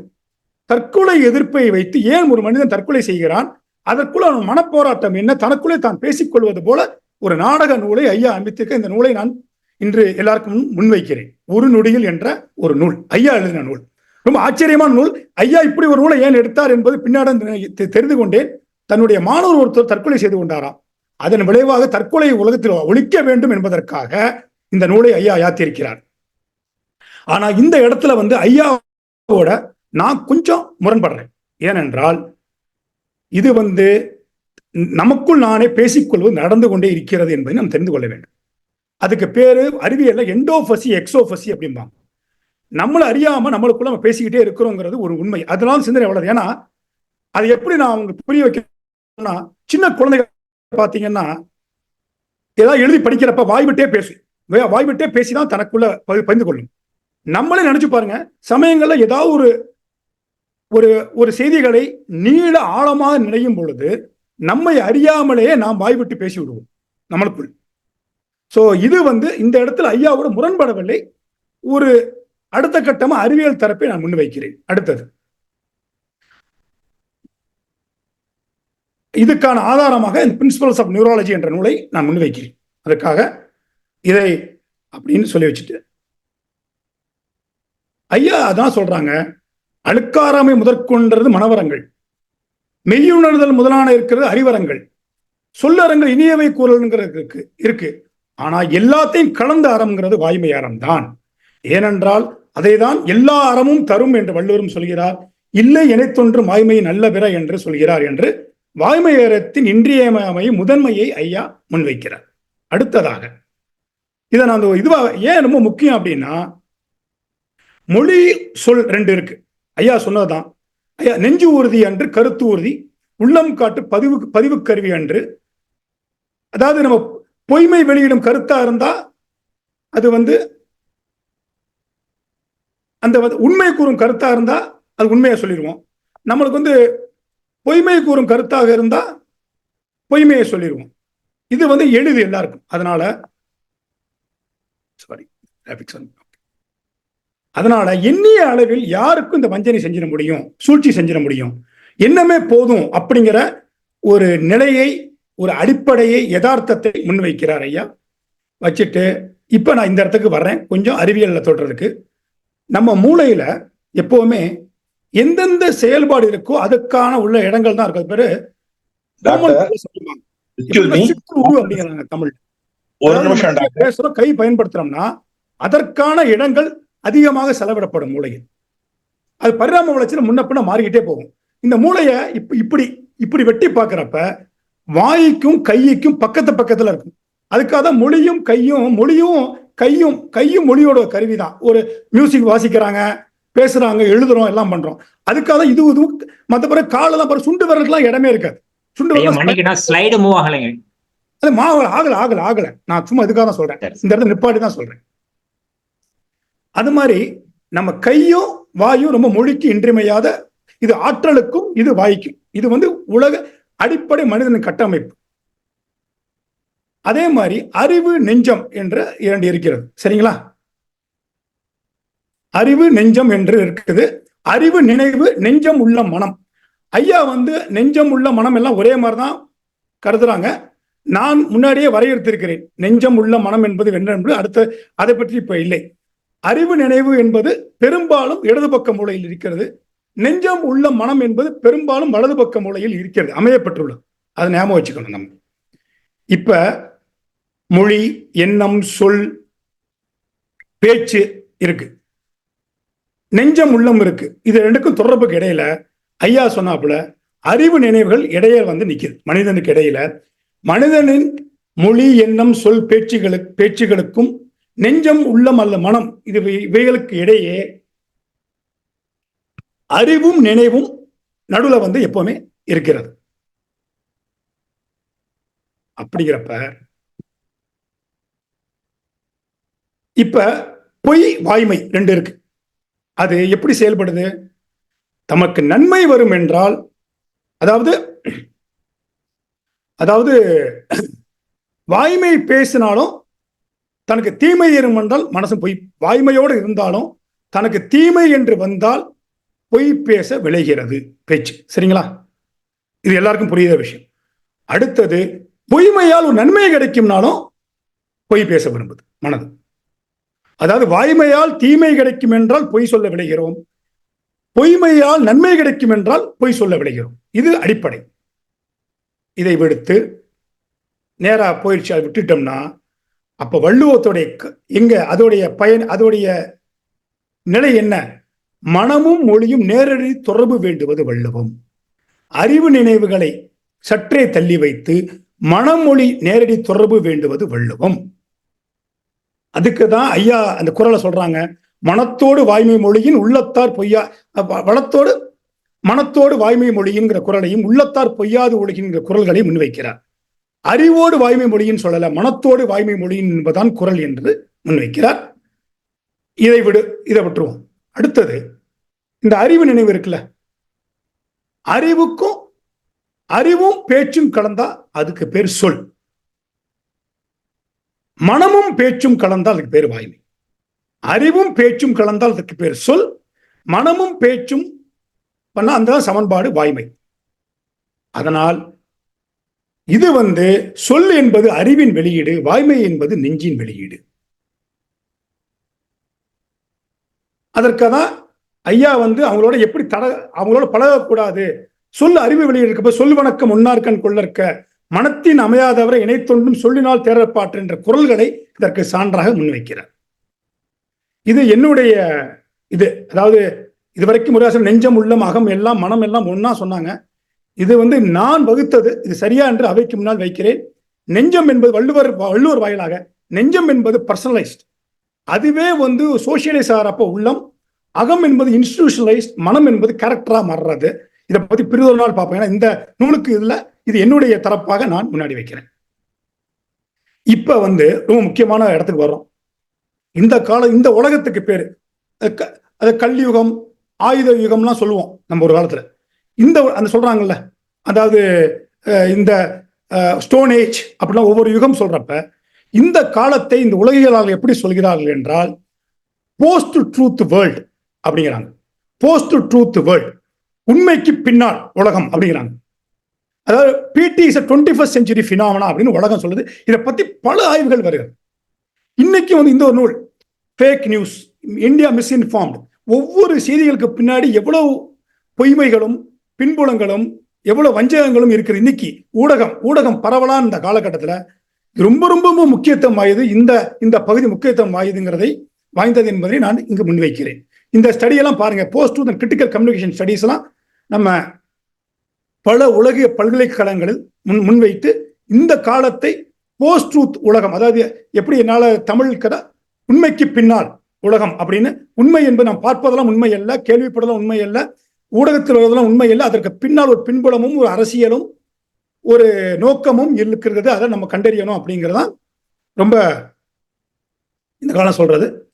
அதனால பொய், ஐயா அதை சொல்லிட்டாங்க, பொய்க்கு மெய், ஊருக்கு கொள்ளாதெல்லாம் பொய் கிடையாது, ஊர் ஒப்புக்கொள்வதெல்லாம் மெய்ன்னு எடுத்துக்க முடியாது, தனக்கு தீமை தருவதெல்லாம் பொய்ன்னு எடுத்துக்க முடியாது. எப்படி கண்டுபிடிக்கிறது? நம்ம தனக்கு தீமை தருவதெல்லாம் பொய்ன்னு நினைச்சுக்க முடியாது, தனக்கு நன்மை தருவதெல்லாம் மெய்ன்னு எடுத்துக்க முடியாது. வள்ளுவம் எப்படி நம்மளை கைப்பிடிச்சு கூட்டு போகுதுன்னு சொல்றாங்க. எது மெய்? இந்த காலத்துல எப்படி கண்டுபிடிக்கிறது? இந்த உலகத்துல தன் நெஞ்சு அறிந்த செய்தி மெய். அதே நேரத்தில் அங்கன் அறிந்ததை மறைப்பது, மிகுப்பது, குறைப்பது, திரிப்பது, தன் நெஞ்சு அறியாதை புனைந்து படைத்து மொழிவது பொய். இது எப்படி இந்த போஸ்ட் ட்ரூத் வேர்ல்டுக்கான வரையறை எவ்வளவு அழகா இந்த நூலில் கிடைத்திருக்கு என்பதை நான் பார்த்து வியந்து முன்வைக்கிறேன். எப்படி கண்டுபிடிக்கிறது? நம்ம தன் நெஞ்சு அறிவது அந்த செய்தியானால் மெய்.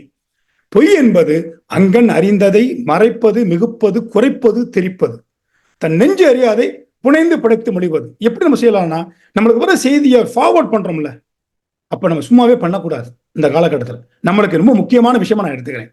அந்த செய்தியோட உண்மைகள் தன்மை தெரிந்த பிறகுதான் நாம் அதை முன்னிடுகை செய்ய வேண்டும் என்ற பொறுப்புணர்வு இங்கும் நாம் செய்ய வேண்டிய ஒரு முக்கியமான இதுவாக இந்த காலத்துக்காக நான் முன்வைக்கிறேன். தன்னெஞ்சறிவது பொய்யற்க, இதுதான் வாய்மை ஒழுக்கம். ஊர்ச்சான்று பெறுவதில்லை, ஊர்ல சொல்றது தன் மனச்சான்று என்பதனை நாம் கொள்ள வேண்டும்.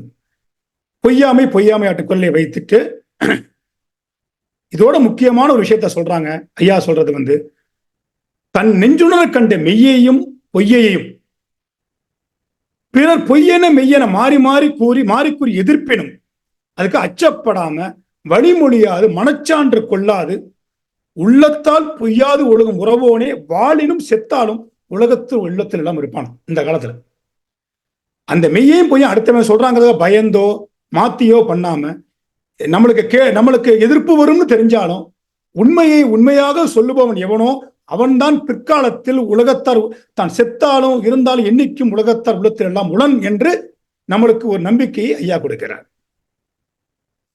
தன் நெஞ்சு அறிவது பொய்யற்க அப்படிங்கிற ஒரு குறளை எடுத்துட்டு, வாய்மை மனம் அறிவுன்னு ரெண்டு இருக்கு, சரிங்களா? அதுக்கு என்ன சொல்றாரு? வாய்மைக்கு மனம் தாய் போன்றது, அறிவு துணையானது, அறிவு துணையானதுன்னு சொல்லிட்டு, மன தூய்மை, அதாவது மனம் வாய்மையா வரப்ப மன தூய்மையப்படும், அறிவு வாய்மையா வரப்ப நல் வளர்ச்சி கிட்டும்ங்கிறார். மனம் பொழுது sorry for interruption, slide move ஆகவே இல்லை. இல்ல ஆகுது, மெல்லதான் பண்றேன் சார். ஆயிடுச்சா? இப்ப ஒரு ஸ்லைடுமே இல்ல, பிளாக்கா இருக்கு. ஓகே, இந்த வரேன் சார். இப்ப வருது. சாரி சார், இந்த வரேன், பின்னாடி போறேன். தன்னெஞ்சது பொய்யற்க எப்படி பண்ணணும் அப்படியா சொல்றது வந்து வாய்மை எனப்ப மனம் அறிவு நின்றிருக்கு. வாய்மைக்கு மனம் வந்து தாய், அறிவு வந்து துணை. மனம் வந்து வாய்மைப்படும் பொழுது மனம் தூய்மை ஆகிறது, அறிவு வந்து வாய்மைப்படும் பொழுது நல் வளர்ச்சி பெறுகிறது. அதனால் ஏனென்றால் அறிவு என்பது எப்பவுமே அழிந்து மாறிச்செல்லும் வளர்ச்சி பொருள். அழிந்து மாறிச்செல்லும் வளர்ச்சி பொருள்னால அது வாய்மையின் உரைகளாக வந்து பொழுது நல்வளர்ச்சி பெறும். ஆனா அதாவது மன தூய்மை என்பது அழியாது மாறாதும் இருக்க வேண்டிய நிலைப்பொருள் என்பதை உணர வேண்டும் சொல்லிட்டு, அதுக்கு வந்து அந்த வளர்ச்சி பொருள் அறிவு என்பது வளர்ச்சி பொருள் என்று சொல்வதற்காக அறிதோறும் அறியாமை கண்டட்டால் கட்டணித்து ஒரு அறிவு சாந்துணையும் கல் என்ற குரல்களை ஐயா முன்வைத்து, அந்த அறிவு வயப்பட்ட வாய்மை வயப்பட்ட அறிவு என்பது அறியா இருளையும் ஓட்டவல்லது. எப்படி அது அறிவுக்கு பயன்படுது? வாய்மை என்பது அறியா இருளையும் ஓட்ட வல்லது. சான்றோர்க்கு பொய்யா விளக்கே விளக்கு என்ற குரலையும் முன்வைத்து மனமும் வாய்மைப்பட வேண்டும், அறிவும் வாய்மைப்பட வேண்டும் அப்படின்னு சொல்லிட்டு ஐயா சொல்ற கைட்லைன்ஸ். யாரும் முழு தூய்மை பெற முடியும், முற்றறிவு உடையராதல் யாரும் முழு தூய்மை பெற முடியும், ஆனால் முற்றறிவு உடையராதல் முடியாது. அதை முதல்ல புரிஞ்சுக்கணும். அடுத்தது, அறியாமையான யாராவது இருந்தா அவன் பேதை எனப்படுவானே ஒழிய பொய்யன் எனப்படான். மனமாசு உடையவன் போல ஒழுக்கமில்லான் என்ன சொல்ல மாட்டாங்க யாரும். அவரை அறியாததை அறிந்ததாக, அறிந்ததை அறியாததாக திரிந்து மொழியும் மனநிலை உள்ளவனே பொய் என்று பெயர் சூட்டப்படுவான். யாரு பொய்யின் பொய் சொல்லுவானா? அறிந்ததை அறிந்ததாக, அறிந்ததை அறியாததை அறிந்ததாக, அறிந்ததை அறியாததாக திரித்து மொழிபவன் தான் இந்த காலத்தில் பொய்யன் அப்படின்னு ஐயா வந்து அதுக்கான வழிமுறையை நமக்கு சொல்கிறது இந்த காலத்துல. அதனால ஐயா சொல்றது, பல்வேறு நுண்கருவிகளால் ஞானமெல்லாம் செய்திகள் விரைந்து பரவிய காலங்கள். இன்னும் 70 வருஷத்துக்கு முன்னாடியே சொல்லியிருக்காங்க. ஆனா இன்னைக்கு பாத்தீங்கன்னா அதோட வீச்சு இன்னும் அதிகமா. நீ பாருங்க, இன்னைக்கு நான் உட்காந்து சுவிட்சர்லாந்துல பேசுறேன், இங்க சென்னையில கேட்கிறோம், ஐயா தென்காசி பயணத்துல கேட்கிறாங்க. அப்படி இந்த காலம் இருக்கிற காலத்துல அரசியல் எழுச்சி காரணமாக யாரும் விரும்பி அங்கு எழுதவும் பேசவும் உரிமைகள் வழங்கப்பட்டிருக்கு. அதுவும் இந்த காலத்துல போக்கு. யார் என்ன வேணா பேசிடலாம் இந்த காலத்துல. அதனால் கொள்கை தடிப்பு முதிர்ந்தோங்கிய காலம். இந்த காலத்தை புரிஞ்சுக்கணும். இந்த காலத்துல இதெல்லாம், இந்த காலத்தை நாம் புரிந்து கொள்ள வேண்டும். இந்த காலத்துல பெரிய மாற்றம் இல்லை, இந்த காலத்தில் இன்னும் விரிவாக தான் ஆகியிருக்கிறது ஐயா சொல்லும் சுட்டிக்காங்க. அதனால் எந்த வினைத்துறை ஆகட்டும், எழுத்தாகட்டும், சொல்லாகட்டும், தன் நெஞ்சு அறிய பொய்யா வாய்மை பெருமகன், தன் நெஞ்சு அறிய பொய்யா வாய்மை பெருமகன் யார் இருக்கானோ அவன்தான் உலகத் தொண்டன். அவன்தான் எந்த துணையா இருக்கலாம், எந்த துறையா இருக்கலாம், எழுத்தா இருக்கலாம், சொல்லா இருக்கலாம், தன் நெஞ்சு அறிய பொய்யா வாய்மை பெருமகன் தான் உண்மை உலகத் தொண்டன் அப்படின்னு ஐயா சொல்றாங்க. சொல்லிட்டு இந்த வாய்மை கீழலை பயன் வாய்மை போலி. எனக்கு ரொம்ப முக்கியமான விஷயம் வந்து என்னன்னா, வாய்மை போலி அப்படிங்கிறாங்க அந்த வார்த்தையை. வாய்மைன்னு ஒன்று இருக்கு, அதுக்கு ஒரு மினிமம் லெவல் தீமையில்லாத சொல். வாய்மைக்கு ஒரு போலி இருக்கான். வாய்மை போலிக்கு அதிகபட்ச பயன். இது வந்து பொழுதிற்கும் நன்மை பயக்கும். இதுக்கு ரெண்டுக்கு இடையில தான் நம்ம இருக்கணும். வாய்மைக்கு ஒரு கீழ் எல்லை தீமை இல்லாத சொல். வாய்மை போலிக்கு ஒரு மேல் எல்லை, அதுக்கு கீழே தான் வாய்மை போலி தான். அதுக்கு கீழே எது பண்ணாலும் வாய்மை போலி தான். பொழுதித்து நன்மை பயக்கும்னு சொல்லி அழகான ஒரு வரையறை, பார்டர் அப்படின்னு ஐயா கொடுக்குறாங்க. அடுத்தது இந்த கேள்விக்கு ஐயா முக்கியமான வைக்கிற இந்த குரலுக்காக ஐயா வைக்கிற கேள்வி வந்து கொல்லாமை பொய்யாமைக்கு என்ன கேள்வி வைக்கிறதுனா, வாய்மையால் கொலை நிகழும்னா எப்படி நடந்து கொள்வதுதான் இந்த குரலோட இதுவாக பார்த்து நம்ம ஐயா அழகா விளக்கம் சொல்லிட்டாங்க. அதனால அதை பத்தி நான் வந்து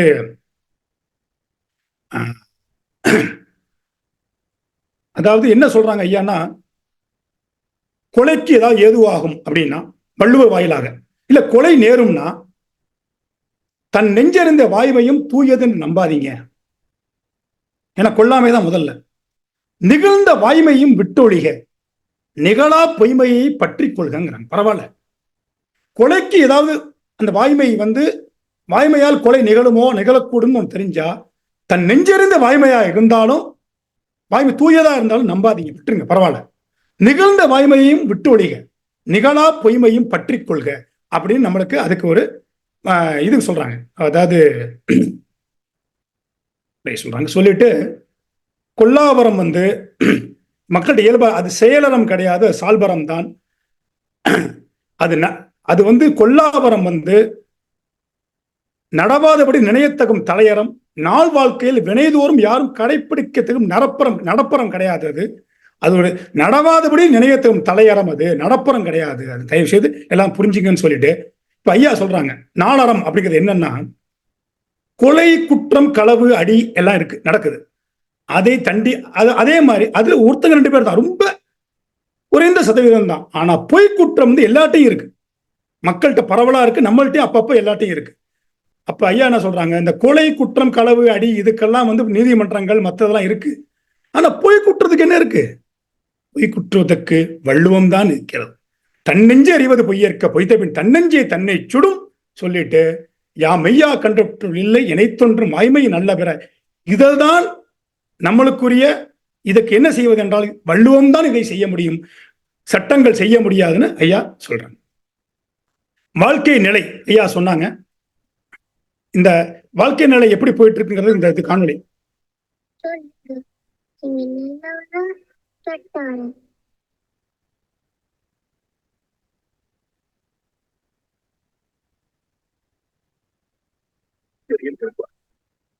இததான் நான் யாருக்கும் ஐயாவே சொல்றாங்க, நம்மளே நல்லவங்களை கட்டவங்களான்னு தெரியலன்னு, இல்ல நம்மளோட குணங்களும் இருக்கு குற்றங்களும் இருக்குன்னு ஐயா அதை விளிவா ஐயா சொல்லிட்டாங்க. அதுக்குள்ள போகல.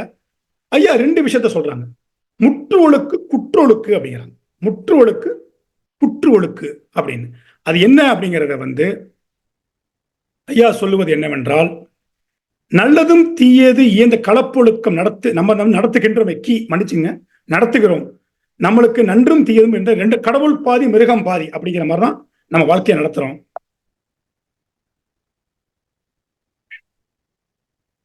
பண்பு சான்ற தனி நல்லொழுக்கம் பெரும்பாலும் நம்மகிட்ட இல்லை. அதாவது வேணும்னா குணமோ குற்றமோ தழுவும் நிலையிலிகள் ஆய்விட்டோமே அன்றி குணமே பற்றி ஒழுகும் குறிக்கோளிகள் இல்லை நம்ம அப்படின்னு சொல்லிட்டு ஐயா என்ன சொல்றாங்க, முற்றொழுக்கு என்பது பண்பே சான்ற தனி நல்லொழுக்கம், குணமே பற்றி ஒழுகும் குறிக்கோளியா இருப்பதுதான் முற்றொழுக்கு அப்படின்னு சொல்லிட்டு, ஏனென்றால் அந்த ஒழுக்கம் விழுப்பம் தரலான் ஒழுக்கம் உயிரினும் மேம்பப்படும் என்ற குறளை நம்மளுக்கு ஆணித்தரமாக நம்ம மனதில் பதிய வைக்கிறார். பதிய வைத்துட்டு கடைசியா நிறைவுரைக்கு ஐயா சொல்லுவது போல அந்த ஐயாவுடைய சொற்களாகவே நான் சொல்கிறேன். உலக விளக்கிய பேராசிரியர் வள்ளுவர் ஞாலத்து பறந்து வாழ் தமிழர் அனைவரையும் ஒருங்கு கூட்டி வைக்கும் மொழியாற்றல் நிரம்பிய வள்ளுவருக்கு நம் பெருஞ்செயனன்றி உரித்தாக. ஐயாவுடைய முதல் பகுதியில் சொன்ன சொற்களை அப்படியே கையாளுகிறேன். அதே போல் நாம் இன்று கூடியிருக்கும் அனைவரும் பிறந்த குழந்தையால் பெற்றோருக்குள் அன்பும் பிணிப்பும் நீருமா போல திருக்குறளால் நம் உறவு வளர்தல் அல்லது தளர்தல் இல்லை, ஒத்த வள்ளுவ உணர்ச்சியால் நம் உள்ளங்கள் கிளம்பி கொண்டு விட்டன அப்படின்னு சொல்லிட்டு இதை 2 சொல்ல. ஐயாவுடைய இந்த வள்ளுவம் நூல் என்பது ஆங்கிலத்தில் வந்திருக்கிறது. வள்ளுவம் பிலாசபி ஆஃப் வேர்ல்ட் அஃபர்மேஷன் என்று திரு செல்லப்பனவர்கள் மொழிபெயர்த்திருக்க அழகப்பா யூனிவர்சிட்டி வெளியிட்டிருக்கிறது. திருக்குறட்சூழல் என்பது வள்ளுவத்துடைய பார்ட் 2 என்ற நூல், ஐயாவுடைய நூல் திருக்குறட்சூழ். பின்னாடி காலம் வரும்போது அந்த நூலையும் நாம் நபிகள் நூல் நிலையத்தில் கொண்டு வரும் திருக்குறட்சுரர் என்றது 2ஆம் பகுதியாகவே கொள்ளலாம். இப்ப ரொம்ப நம்ம ஆரம்பத்திலிருந்து வந்ததுக்கு இயற்கை நிகழ்வை பார்த்தா எனக்கு ரொம்ப ஆச்சரியமா இருக்கு. தனி மனித உளவியல் மேம்பாடு தான் உலக சிக்கலுக்கு தீர்வு என்பது ஐயாவுடைய இந்த நூல். ஒவ்வொரு தனி மனித உளவியல் மேம்பாடு தான் உலக சிக்கலுக்கு தீர்வு என்று சொல்வதை யுனைடெட் நேஷன் ஆர்கனைசேஷன் யூரோப்பியன் காங்கிரஸ்ல கலாம் ஐயா பேசினது என்ன ஆச்சரியம் என்றால், இன்று அந்த ஜெனீவாவுக்கு பக்கத்தில் நான் உட்கார்ந்திருக்கிறேன். இன்று இயற்கையை ஐயா கொண்டு போய் சேர்த்திருக்க நான் திட்டமிடவே இல்லை. இந்த உரையை நான் முன்வைக்கிறேன். Where there is righteousness in the heart, there is beauty in the character. When there is beauty in the character, there is harmony in the home. When there is harmony in the home, there is harmony, there is an order in the nation. When there is order in the nation, there is peace in the world.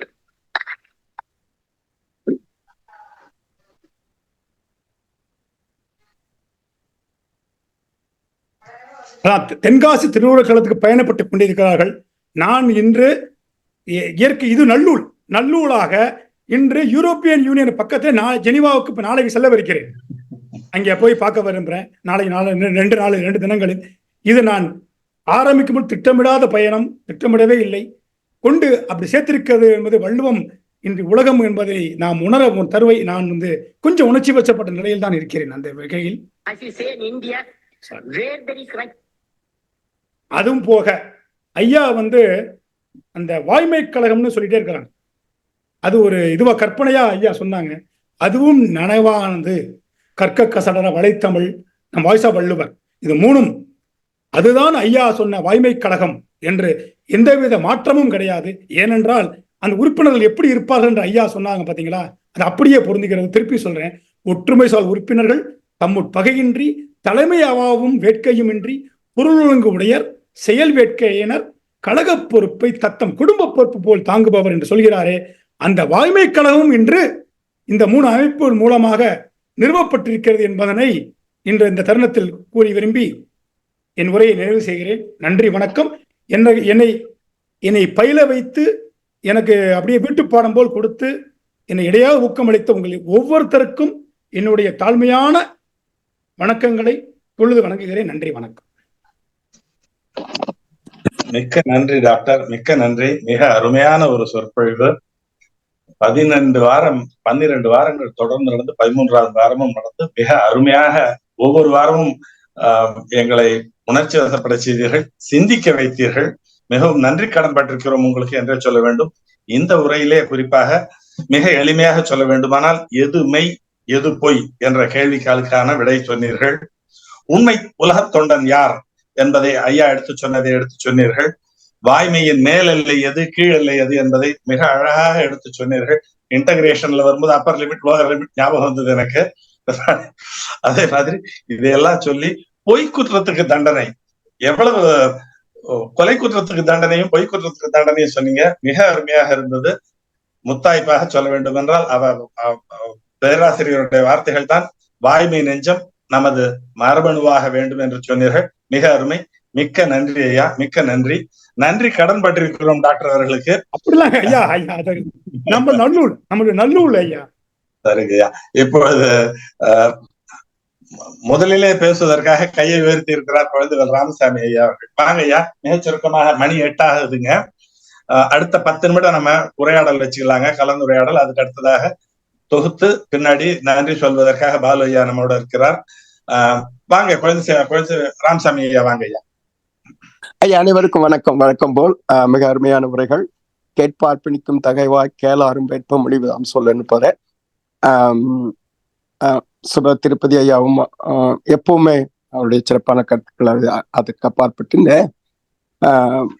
பொய்யாமையாற்றின் அறம் பிற செய்யாமை நன்று அந்த குறளுக்கு இந்த ஆழ்ந்து படிக்கும் ஆய்வுஞர்களுக்கு வேற ஏதாவது கருத்துக்கள்? ஏன்னா இளங்குமரனார் ஐயா உரை பார்க்கும்போது சற்று நான் வியந்து விட்டேன். 2 கடமைகளாக சொல்றேன். அந்த குறளுக்கு யாராவது ஒரு மணித்துளியில் விளக்கம் கொடுத்தா சிறப்பா இருக்குங்க. பொய்யாமை ஆற்றின் அறம், அதுல எந்த மாற்று கருத்தும் இல்லை. பிற செய்யாமை நன்று என்று 2 முறை, அது யாராவது கொஞ்சம் வெளிச்சம் போட்டா மிகச்சிறப்பா இருக்கும். மறுபடியும் ஐயாவுக்கு ஒரு வேண்டுகோள், இந்த உள்ளம் நெஞ்சம் அகம் மனம் இதை பற்றிய ஒரு பொழிவு இருந்தால் மிகவும் பயனுள்ளதாக இருக்கும். பலரும் தலையை சொரிந்து கொண்டிருக்கும் ஒரு தலைப்பு. மிக்க நன்றிங்க ஐயா, அனைவருக்கும் வணக்கம். ஐயா நீங்க சொல்றீங்களா பதில்? ஐயா சக்கரமணி ஐயா சொல்றீங்களா? சக்கரமணி ஐயா அல்லது டாக்டர் ஐயா? சக்கரமணி ஐயா சொல்லட்டும். அவர்தான். சொல்லுங்க ஐயா, சொல்லுங்க. நீங்க சொல்லுங்க ஐயா, நீங்க சொல்லுங்க. இல்ல இதுல வாணிகனார் ஐயாவே சொல்றாங்க, அவரோட உக்கிடை என்னவா இருக்கும், வள்ளுவரோட உக்கிடை என்னன்னா, இந்த ஒரு அறம் செய்யறவன் மற்ற எல்லா அறத்தையுமே செய்வான்றதுதான் உக்கிடை அப்படின்றதையும் சொல்லிதான் சொல்றாரு. அதனால இந்த ஒரு அறத்தை செஞ்சாலே போதும் அப்படின்னாக்கா மற்ற அறம் செய்ய வேண்டான்றது இல்லை, தானா மற்ற அறங்கள் சேரும் அப்படின்ற ஒரு கருத்தோட தான் அதை சொல்லியிருக்காங்க நினைக்கிறேன். ஆமா, மிகச் சரியான கருத்து. அதுதான் வாய்மை என்று கொண்டு விட்டால் மத்தெல்லாம் அது ஆட்டோமேட்டிக்கா வந்துருங்கிறதா அதோடைய வந்துடும் அந்த குரல். அப்புறம் ஐயா அகம் மனம் சொன்னாங்க. அதுக்கான என்னுடைய இதை ரொம்ப சுருக்கமா சொல்றேன். நெஞ்சம் என்பது ரொம்ப பர்சனலைஸ்ட் தனக்குள்ள. அதுக்காக தான் காமத்துப்பால்ல இருக்கும் தன்னெஞ்சிறது பொய்ய அப்படிங்கிற ஒரே அந்த குரல்லாம் அப்படியேதான் இருக்கும். அடுத்தது உள்ளம் என்பது சோசியலிசம். அதே இது வந்து சோசியலிசம். அதாவது உள்ளத்தல் போல, அதாவது உள்ளத்துள் எல்லாம் உளன் உள்ளத்தால் அப்படின்னு சொல்லி சோசியலிஸ்ட். நீங்க நல்லா கவனிச்சு பாத்தீங்கன்னா சோசியலிஸ்ட் ஆறப்ப வள்ளுவர் உள்ளம்ங்கிற சொல்லை பயன்படுது. ஏனால் பல குறள்களில் உள்ளம் அகம் நெஞ்சத்துல ஒரே குறளை ரெண்டையுமே பயன்படுத்துறாரு ஐயா. பாத்தீங்கன்னா வள்ளுவரை பயன்படுத்துறாரு. மூணாவது அகம் என்பது இன்ஸ்டிடியூஷனலைஸ்ட். அது நிறுவப்பட்டு நிறுவப்பட்டு விட்டால் அது வந்து அகம். அது நம்மளுடைய இரண்டரை கலந்து விட்டால், மரபணுவிலே கலந்து விட்டால் கேரக்டரைஸ்ட். ஆனால் மனம் தூயார்க்கு எச்சம் நன்றாகும் பார்வள்ளுவர். மனம் தூயார்க்கு எச்சம் நன்றாகும். அது ஒரே விது தன் நெஞ்சோடு இருக்கும் பொழுது, பர்சனலைஸா இருக்கும் பொழுது, சமூகமாக மாறும் பொழுது உள்ளமாக மாறுகிறது. அது நிறுவனப்படுத்தப்படும் பொழுது அகமாகிறது. அடுத்தது வந்து நம்மளுடைய இரண்டரை கலந்து மரபணுவிலேயே பதிந்து அடுத்த தலைமுறைக்கும் கடத்தப்படும் பொழுது அது மனமாக மாறுகிறது என்பது நான் வள்ளுவர் திருக்குறள் படித்தது கொள்கைகளை வைத்து வகுத்த வகை தனியாக ஒரு நாள் பேசுவோம். நன்றி டாக்டர், நன்றி. அதை ஒட்டி அப்ப இது நான்கும் வேறா ஒன்றா என்பதற்கு வேறு இல்ல, ஒன்றுதான்.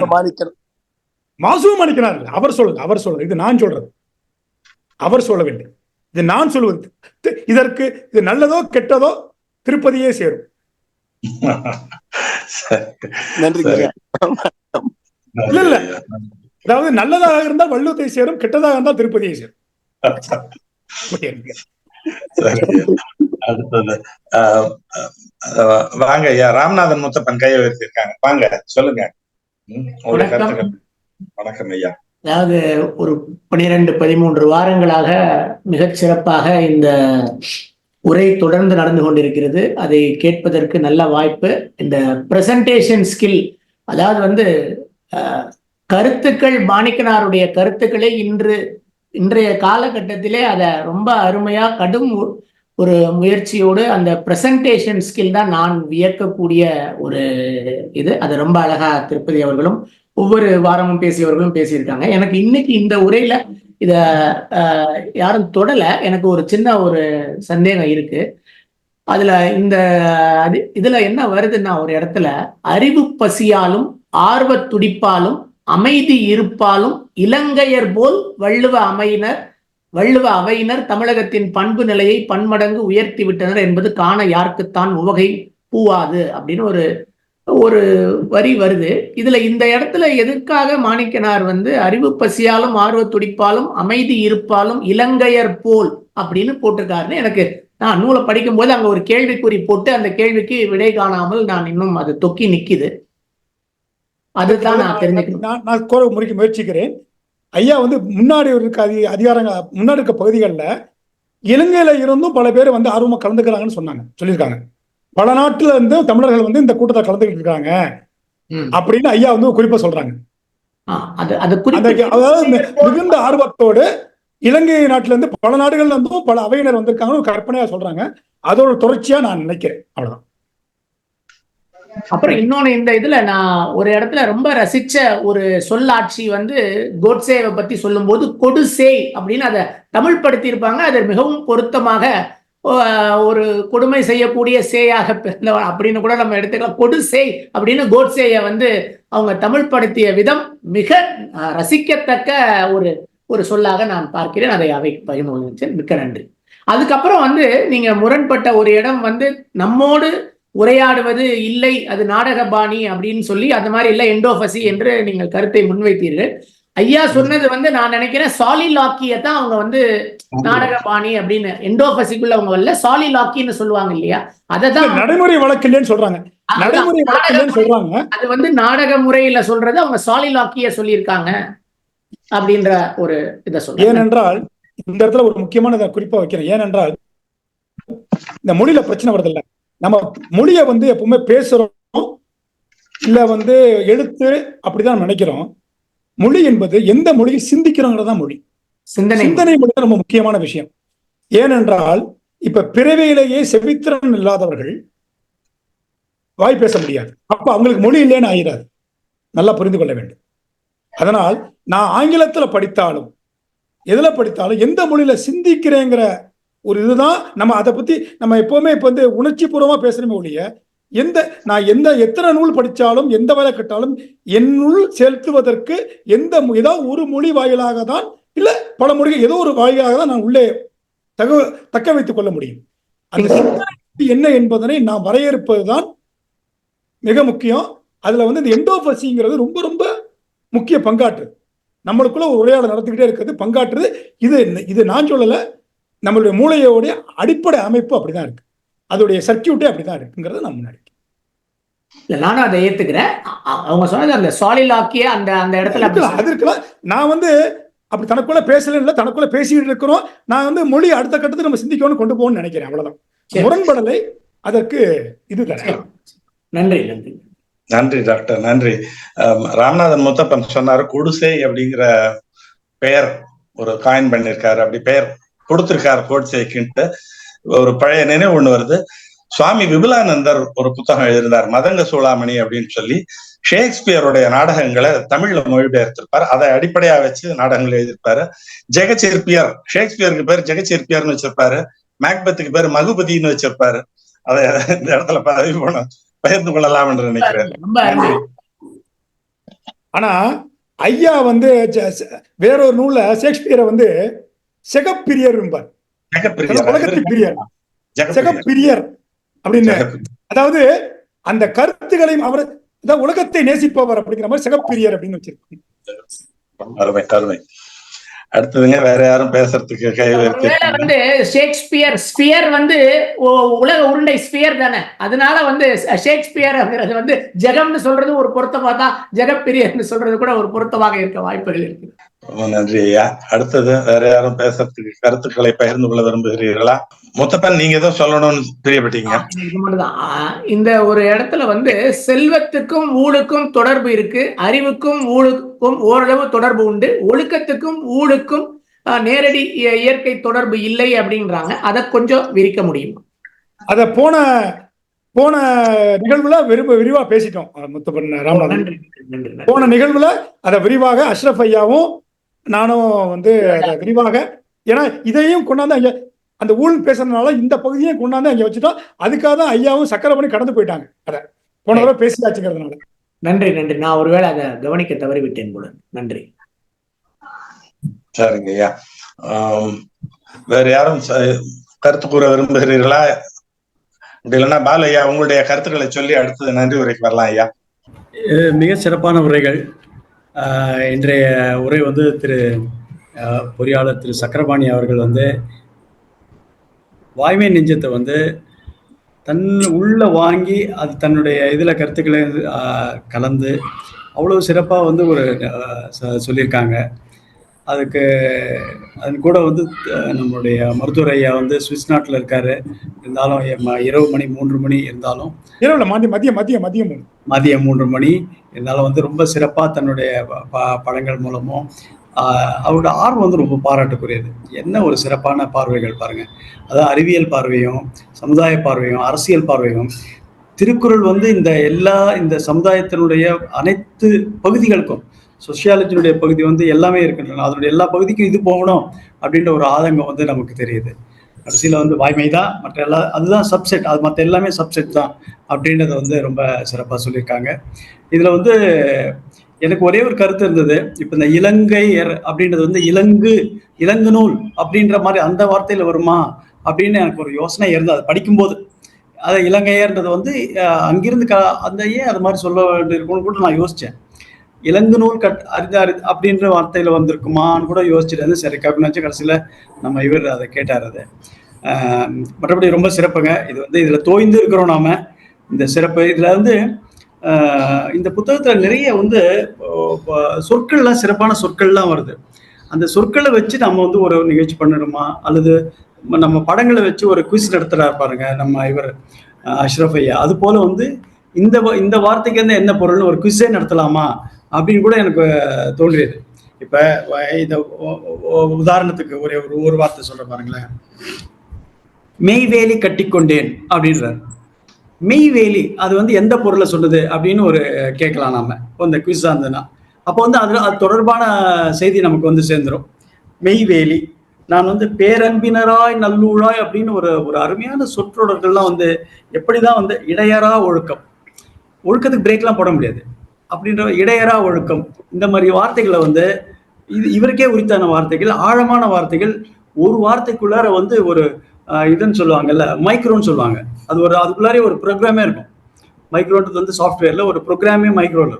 அது போல ஒவ்வொரு வார்த்தைகளும் செயல் முனைப்போடு கற்றல் அப்படின்னு, அதாவது நீ கற்றல் வந்து செயலுக்காக இருக்கணும், அந்த முனைப்போடு இருக்கணும் அப்படின்ற மாதிரி ஒரு வார்த்தைகளும். இந்த மாதிரி வந்து யாம் அப்படின்ற வார்த்தைக்கு வந்து ஒரு முழு பேராவே அவர் கொடுத்திருக்காங்க. யாம் என்ற வார்த்தைகள்லாம் எந்தெந்த இடத்துல வள்ளுவர் பயன்படுத்தியிருக்காரு, அதனுடைய இதெல்லாம் என்ன அப்படின்னு ரொம்ப சிறப்பான இதை தோய்ந்திருக்கிறோம். மிக்க நன்றி, இருவருக்கும் மிக்க நன்றி. இன்றைய நிகழ்ச்சி வந்து அனைவருக்கும் இனிய மாலை வணக்கம். இன்றைய நிகழ்ச்சி வந்து 64வது நவில்தரும் நூல் நயத்தினுடைய 64வது நிகழ்ச்சி, சிறப்பு தொடரின் 13வது நிகழ்ச்சி. இந்த நயவுரை தந்த இந்த பொறியாளர் திரு கோ சக்கரபாணி அவர்களுடைய வாய்மை நெஞ்சம் அப்படின்ற அத்தியாயத்தினுடைய நயவுரை கேட்டு மகிழ்ந்தோம். வள்ளுவம் எனும் பெருஞ்செல்வத்தை அரிய கொடையை தந்த மூதறிஞர் பேராசிரியர் வா. சுப மாணிக்கனார் அவர்களுக்கு நம் அனைவரின் நன்றியை பணிந்து தெரிவித்துக் கொள்கிறோம். அடுத்ததாக இன்றைய நிகழ்ச்சி நயவுரையாளர் பொறியாளர் திரு கோ சக்கரபாணி அவர்களுக்கு ஒரு சிறப்பான உரையை தந்தமைக்கு எங்களுடைய மனமார்ந்த நன்றியை தெரிவித்துக் கொள்கிறோம். மருத்துவர் சுப திருப்பதி ஐயா அவர்கள் இந்த சிறப்பு தொடர் முழுவதிலும் தன்னுடைய பவர் பாயிண்ட் மூலம் வள்ளுவம் நூலின் பல பரிமாணங்களை, பல்வேறு உதாரணங்கள், விளக்கங்களை மூலம் சிறப்பு சேர்த்துள்ளார். பல்வேறு பணிச்சுமைகளிடையும் கால வர்த்தமானங்கள் என்று சொல்வார், அதையெல்லாம் தாண்டி தன்னுடைய பங்களிப்பை தொடர்ந்து அவர் தந்து கொண்டே தந்துள்ளார். அவர்களுக்கு கற்க கசடர வலைத்தமிழ்.com மற்றும் வள்ளுவர் குரல் குடும்பம் சார்பாக எங்களுடைய நன்றியை தெரிவித்துக் கொள்கிறோம். வாய்மை கழகம்னா இதுக்கு பேர் மூணு சேர்த்து வாய்மை கழகம்னு சொல்லிருங்க. வாய்மை கழகம் ரொம்ப அருமையான இது. வாய்மை கழகம் மூலம் இந்த சிறப்பு தொடர் நடைபெற காரணமாக இருந்த விதை ஒன்றிய பேராசிரியர் அரங்க ராமலிங்கம் அவர்களுக்கு அவருடைய நற்சிந்தனை உதித்ததே இந்த சிறப்பு தொடர். அவருக்கு இந்த 3 அமைப்புகள் வாய்மை கழகம் சார்பாக எங்களுடைய நன்றியை தெரிவித்துக் கொள்கிறோம். இந்த சிறப்பு தொடர் வெற்றிகரமாக நடப்பதற்கு காரணம், இதில் பங்கு பெற்ற அனைத்து சான்றோர்களும் தங்களுடைய அறிவார்ந்த கருத்துக்களை தெரிவித்து மிகவும் சிறப்பு கொண்டு சென்றனர். அவரவர்கள் தமிழ் பேராசிரியர்கள் அனைவரும் இல்லை, தத்தம் துறைகளில் மருத்துவர்கள், பொறியாளர்கள் என்று பலவித தமிழ் அறிஞர்கள் அல்லாதவர்கள், ஆனால் தமிழ் அறிஞர்கள் போட்டு சிறப்பாக தங்களுடைய கருத்துக்களை நயவரை தந்து அவர்களுக்கு எங்களை நன்றியை தெரிவித்துக் கொள்கிறோம். இதில் இந்த நயவுரையில் பல்வேறு இடங்களிலிருந்து கலந்து கொண்டு சிறப்பித்துள்ளார்கள். கனடாவிலிருந்து திரு மருத்துவர் சுப்பிரமணியம் இருந்தார்கள், கலாநிதி சுப்பிரமணியம் இருந்திருக்கார். பல்வேறு மாநிலங்களிலிருந்தும் இடங்களிலிருந்து பல பெருமக்கள் இந்த நயவுரை கேட்டு மகிழ்ந்து தங்கள் கருத்துக்களை பதிவு செய்துள்ளனர். அனைத்து சான்றோர் பெருமக்களுக்கு எங்களுடைய நன்றியை தெரிவித்துக் கொள்கிறோம். இந்த நிகழ்ச்சிக்கு வரவேற்பை நல்கிய திரு சீரா அவர்களுக்கும், நயவுரை ஆசிரியர் அறிமுகம் செய்த திரு பொன்னியின் செல்வர் அவருக்கும், இந்த நிகழ்ச்சியை நெறியாழ்கை செய்த திரு கதிரவன் ஐயா அவர்களுக்கும், 13 வாரங்களுக்கும் தொகுப்பறை தந்திருக்கிற திரு சீரா அவர்கள் இன்று கூட தந்திருப்பார். அவர்களுக்கு எங்களுக்கு நன்றி. வந்துட்டார் பேசணும், கை தூக்கினார். இதுல இருக்கிறார், வண்டியில இருக்கிறாங்க என்ன, அவருக்கு எங்கள் நன்றியை தெரிவித்துக் கொள்கிறோம். அடுத்த வாரம் இதே நேரம் வெள்ளிக்கிழமை 31/5 அன்று மாலை நவில்தரும் நூலகத்தில் 65வது நிகழ்ச்சி நடைபெற உள்ளது. வள்ளுவம் தந்த திரு வா. சுப மாணிக்கனார் அவர்களின் அணிந்துரை பெற்ற திருக்குறளின் உண்மை பொருள் என்ற நூலின் நடைபெற நடைபெறும். இந்த நூலின் ஆசிரியர் திரு கு. ச. ஆனந்தன் அவர்கள். வா. சுப மாணிக்கன் அவர்கள் இந்த நூலை எவ்வாறு முன்னுரை தந்துள்ளார் என்றால், இந்த நூலை என் பேரப்பிள்ளை போல் போற்றுகிறேன் என்று சொல்கிறார். இந்த நூலை என் பேரப்பிள்ளை போல் போற்றுகிறேன் என்று சொல்லியிருக்கிறார். ஆக இந்த நூலையும் இந்த நிகழ்ச்சியில் கலந்து கொண்டு மகிழ்மாறு அனைவரையும் கேட்டுக்கொள்கிறோம். இந்த நிகழ்ச்சியில் பண்பட்ட அனைவருக்கும் வள்ளுவர் கழகம் சார்பில், அதாவது வள்ளுவர் குரல் குடும்பம், வலைத்தமிழ்.com, கற்க கசடா, இந்த 3 அமைப்பு சார்பாக எங்களுடைய மனமார்ந்த நிலையை தெரிவித்துக்கொண்டு இந்த சிறப்பு தொடர் மிக சிறப்பாக நடைபெறுவது அனைத்து நல்வங்களுக்கும் எங்கள் நன்றியையும் உரித்தாக்குகிறோம். மிக்க நன்றி. சந்திப்போம். தென்காசியில் தமிழ் வள்ளுவர் குறை பரப்பச் சென்ற நம் குழுவினருக்கு எங்களுடைய மனமார்ந்த வாழ்த்துக்களை தெரிவித்து நிகழ்ச்சிகளை சிறப்புற நடைபெற எங்களுடைய மனமார்ந்த வாழ்த்துக்களை தெரிவித்துக் கொள்கிறோம். நம்முடைய திட்ட இயக்குனரும் இருக்காங்க, ஐயா CR அவர்களும் இருக்காங்க. இதுல இருக்கிறாங்க. அங்க பொன்னியின் செல்வன் நன்றி சொல்றதுக்கு அப்புறம் பேசக்கூடாது, மரபு இல்ல. அதெல்லாம் கிடையாது. நீங்க சொல்லுங்க, உங்களோட இதை கேட்கணும் தான் எங்களுக்கு ஆர்வமா இருக்கும். அதாவது இந்த 13 வாரம் உண்மையிலேயே ரொம்ப சிறப்பா போச்சு. 14 வாரம் சொல்ல போனா 50வது நிகழ்வோட இருந்து ஆரம்பிச்சது. ரொம்ப ஆமா, பேராசிரியர் அரங்கராமலிங்கம் ஈசு ஐயா வந்து ஆரம்பிச்சு இந்த 13 வாரமும் வந்து திருப்பதி வந்து ஒதுக்கி போட்டு பண்றது ரொம்ப ஒரு பாராட்டுக்குரியது. நம்ம எல்லாமே உண்மையிலேயே பேறு பெற்றவர்கள். அது மாதிரி 13 டிஃபரெண்ட் ஸ்பீக்கர்ஸ். அந்த டைம் அவங்க 2 மணி நேரம் ஆனா கூட ரொம்ப சிறப்பா வந்து அவங்க எல்லாமே ஒவ்வொருத்தரும் ஒவ்வொரு பார்வை கொடுத்தாங்க. இன்னைக்கு அது மாதிரி வாய்மை நெஞ்சம், வள்ளுவர் நெஞ்சமும் வாய்மை நெஞ்சமும் ரெண்டும் ஒண்ணுதான். அது அந்த செயல் வழியா வந்து வாய்மையில போய் நிக்கிற மாதிரி அது ரொம்ப அருமையா இன்னைக்கு இருந்தது. ஒன்று சொல்லணும்னு ஆசைப்பட்டேன். அதாவது நாங்க ஏதாவது தென்காசி நோக்கி போயிட்டு இருக்கோம். ஏற்கனவே சொன்னார் அவர் நண்பர் மருத்துவர் சுபதர் பத்தி தென்காசி நோக்கி போயிட்டு இருக்கோம். அது பழைய கழகம். அவரு வந்து யுனெஸ்கோவுக்கு கொண்டு போய் மேல கொண்டு போகலாம், பாரிஸ் போயிட்டு இப்படி போகணும்னு சொல்லி அதுவும் யோசிச்சுட்டு இருக்கோம். அது அந்த வகையில் அவர் அங்க உட்காந்துருக்கா, நாங்க இங்கே உட்காந்துருக்கோம். நம்ம எல்லாமே பல நாட்டுல இருந்து இதுல பங்கெடுத்திருக்கோம். அவர் இலங்கையர்னு சொன்னார். ஏன்னா இலங்கையில இருந்து கூட வந்திருக்காங்க அப்படின்னு ஐயாவுக்கு ஆசை. அதனால வந்து அந்த வாய்மை கழகத்துல வந்து அங்கிருந்து வந்து அவருடைய சொற்பொழிவு நேர்ல வந்து கேட்கிறாங்கன்னு சொல்லிட்டு அதே மாதிரி அவர் அன்னைக்கு கனவு கண்டது இன்னைக்கு பல நாடுகள்ல இருந்து வந்து நம்ம இந்த வாய்மை கழகம் பாலு கரெக்டா நன்றி உரையில சொன்னாரு. அது வாய்மை கழகம் இந்த 3மே அதுதான், ஒரே நோக்கம்தான். நம்ம நோக்கம் பூரா வள்ளுவத்தை நெஞ்சிலும் முதுகிலும் சுமந்து கொண்டு போதான் நம்முடைய நோக்கம். அவர் அந்த நெஞ்சத்தை பத்தி நிறைய டிஸ்கஷன் வந்தது. அதுல ஒண்ணு சொல்லுவோம். அதுல என்னன்னா, தன்னெஞ்சு அறிவது பொய்யத்தம்பார், அப்புறம் உள்ளத்தால் பொய்யாது ஒழுங்குன்னு சொல்லுவாரு. அப்போ கிட்டத்தட்ட 2 அது இன்டர்சேஞ்சபிள் தான். சைவ சித்தாந்தத்தில் பார்த்தா மனம் புத்தி சித்தம்னு 3 அந்த அளவுல கொண்டு போகலாம். மனம் புத்தி சித்தம், அப்புறம் அலங்காரங்கிறது 4 உணர்வு. இந்த 3 கூட சொல்லலாது. பட் இருந்தாலும் அதுல அதிகமா நம்ம இது பண்ணாம என்ன உள்ளத்தால் பொய்யாது ஒழுங்குன்னு சொல்றாரு. அப்புறம் இங்க வந்து தன்னெஞ்சறிவது பொய்யற்குன்னு சொல்றாரு. நெஞ்சம் உள்ளம் 2 பேர் சொல்றாரு. அதனால வந்து வாய்மையில இருக்கும்போது வந்து உங்களுக்கு நெஞ்சமா இருந்தா மனமா இருந்தா உள்ளமா இருந்தா 3 ஒரே நேர்கோட்டில் இருக்குது, 3 ஒன்னாயிடுது. அது வந்து நம்ம சொல்ல சிந்திக்கலாம், ஆனா அது செலவிடாமல் அப்படி நேரம் போக வேண்டியதுதான்.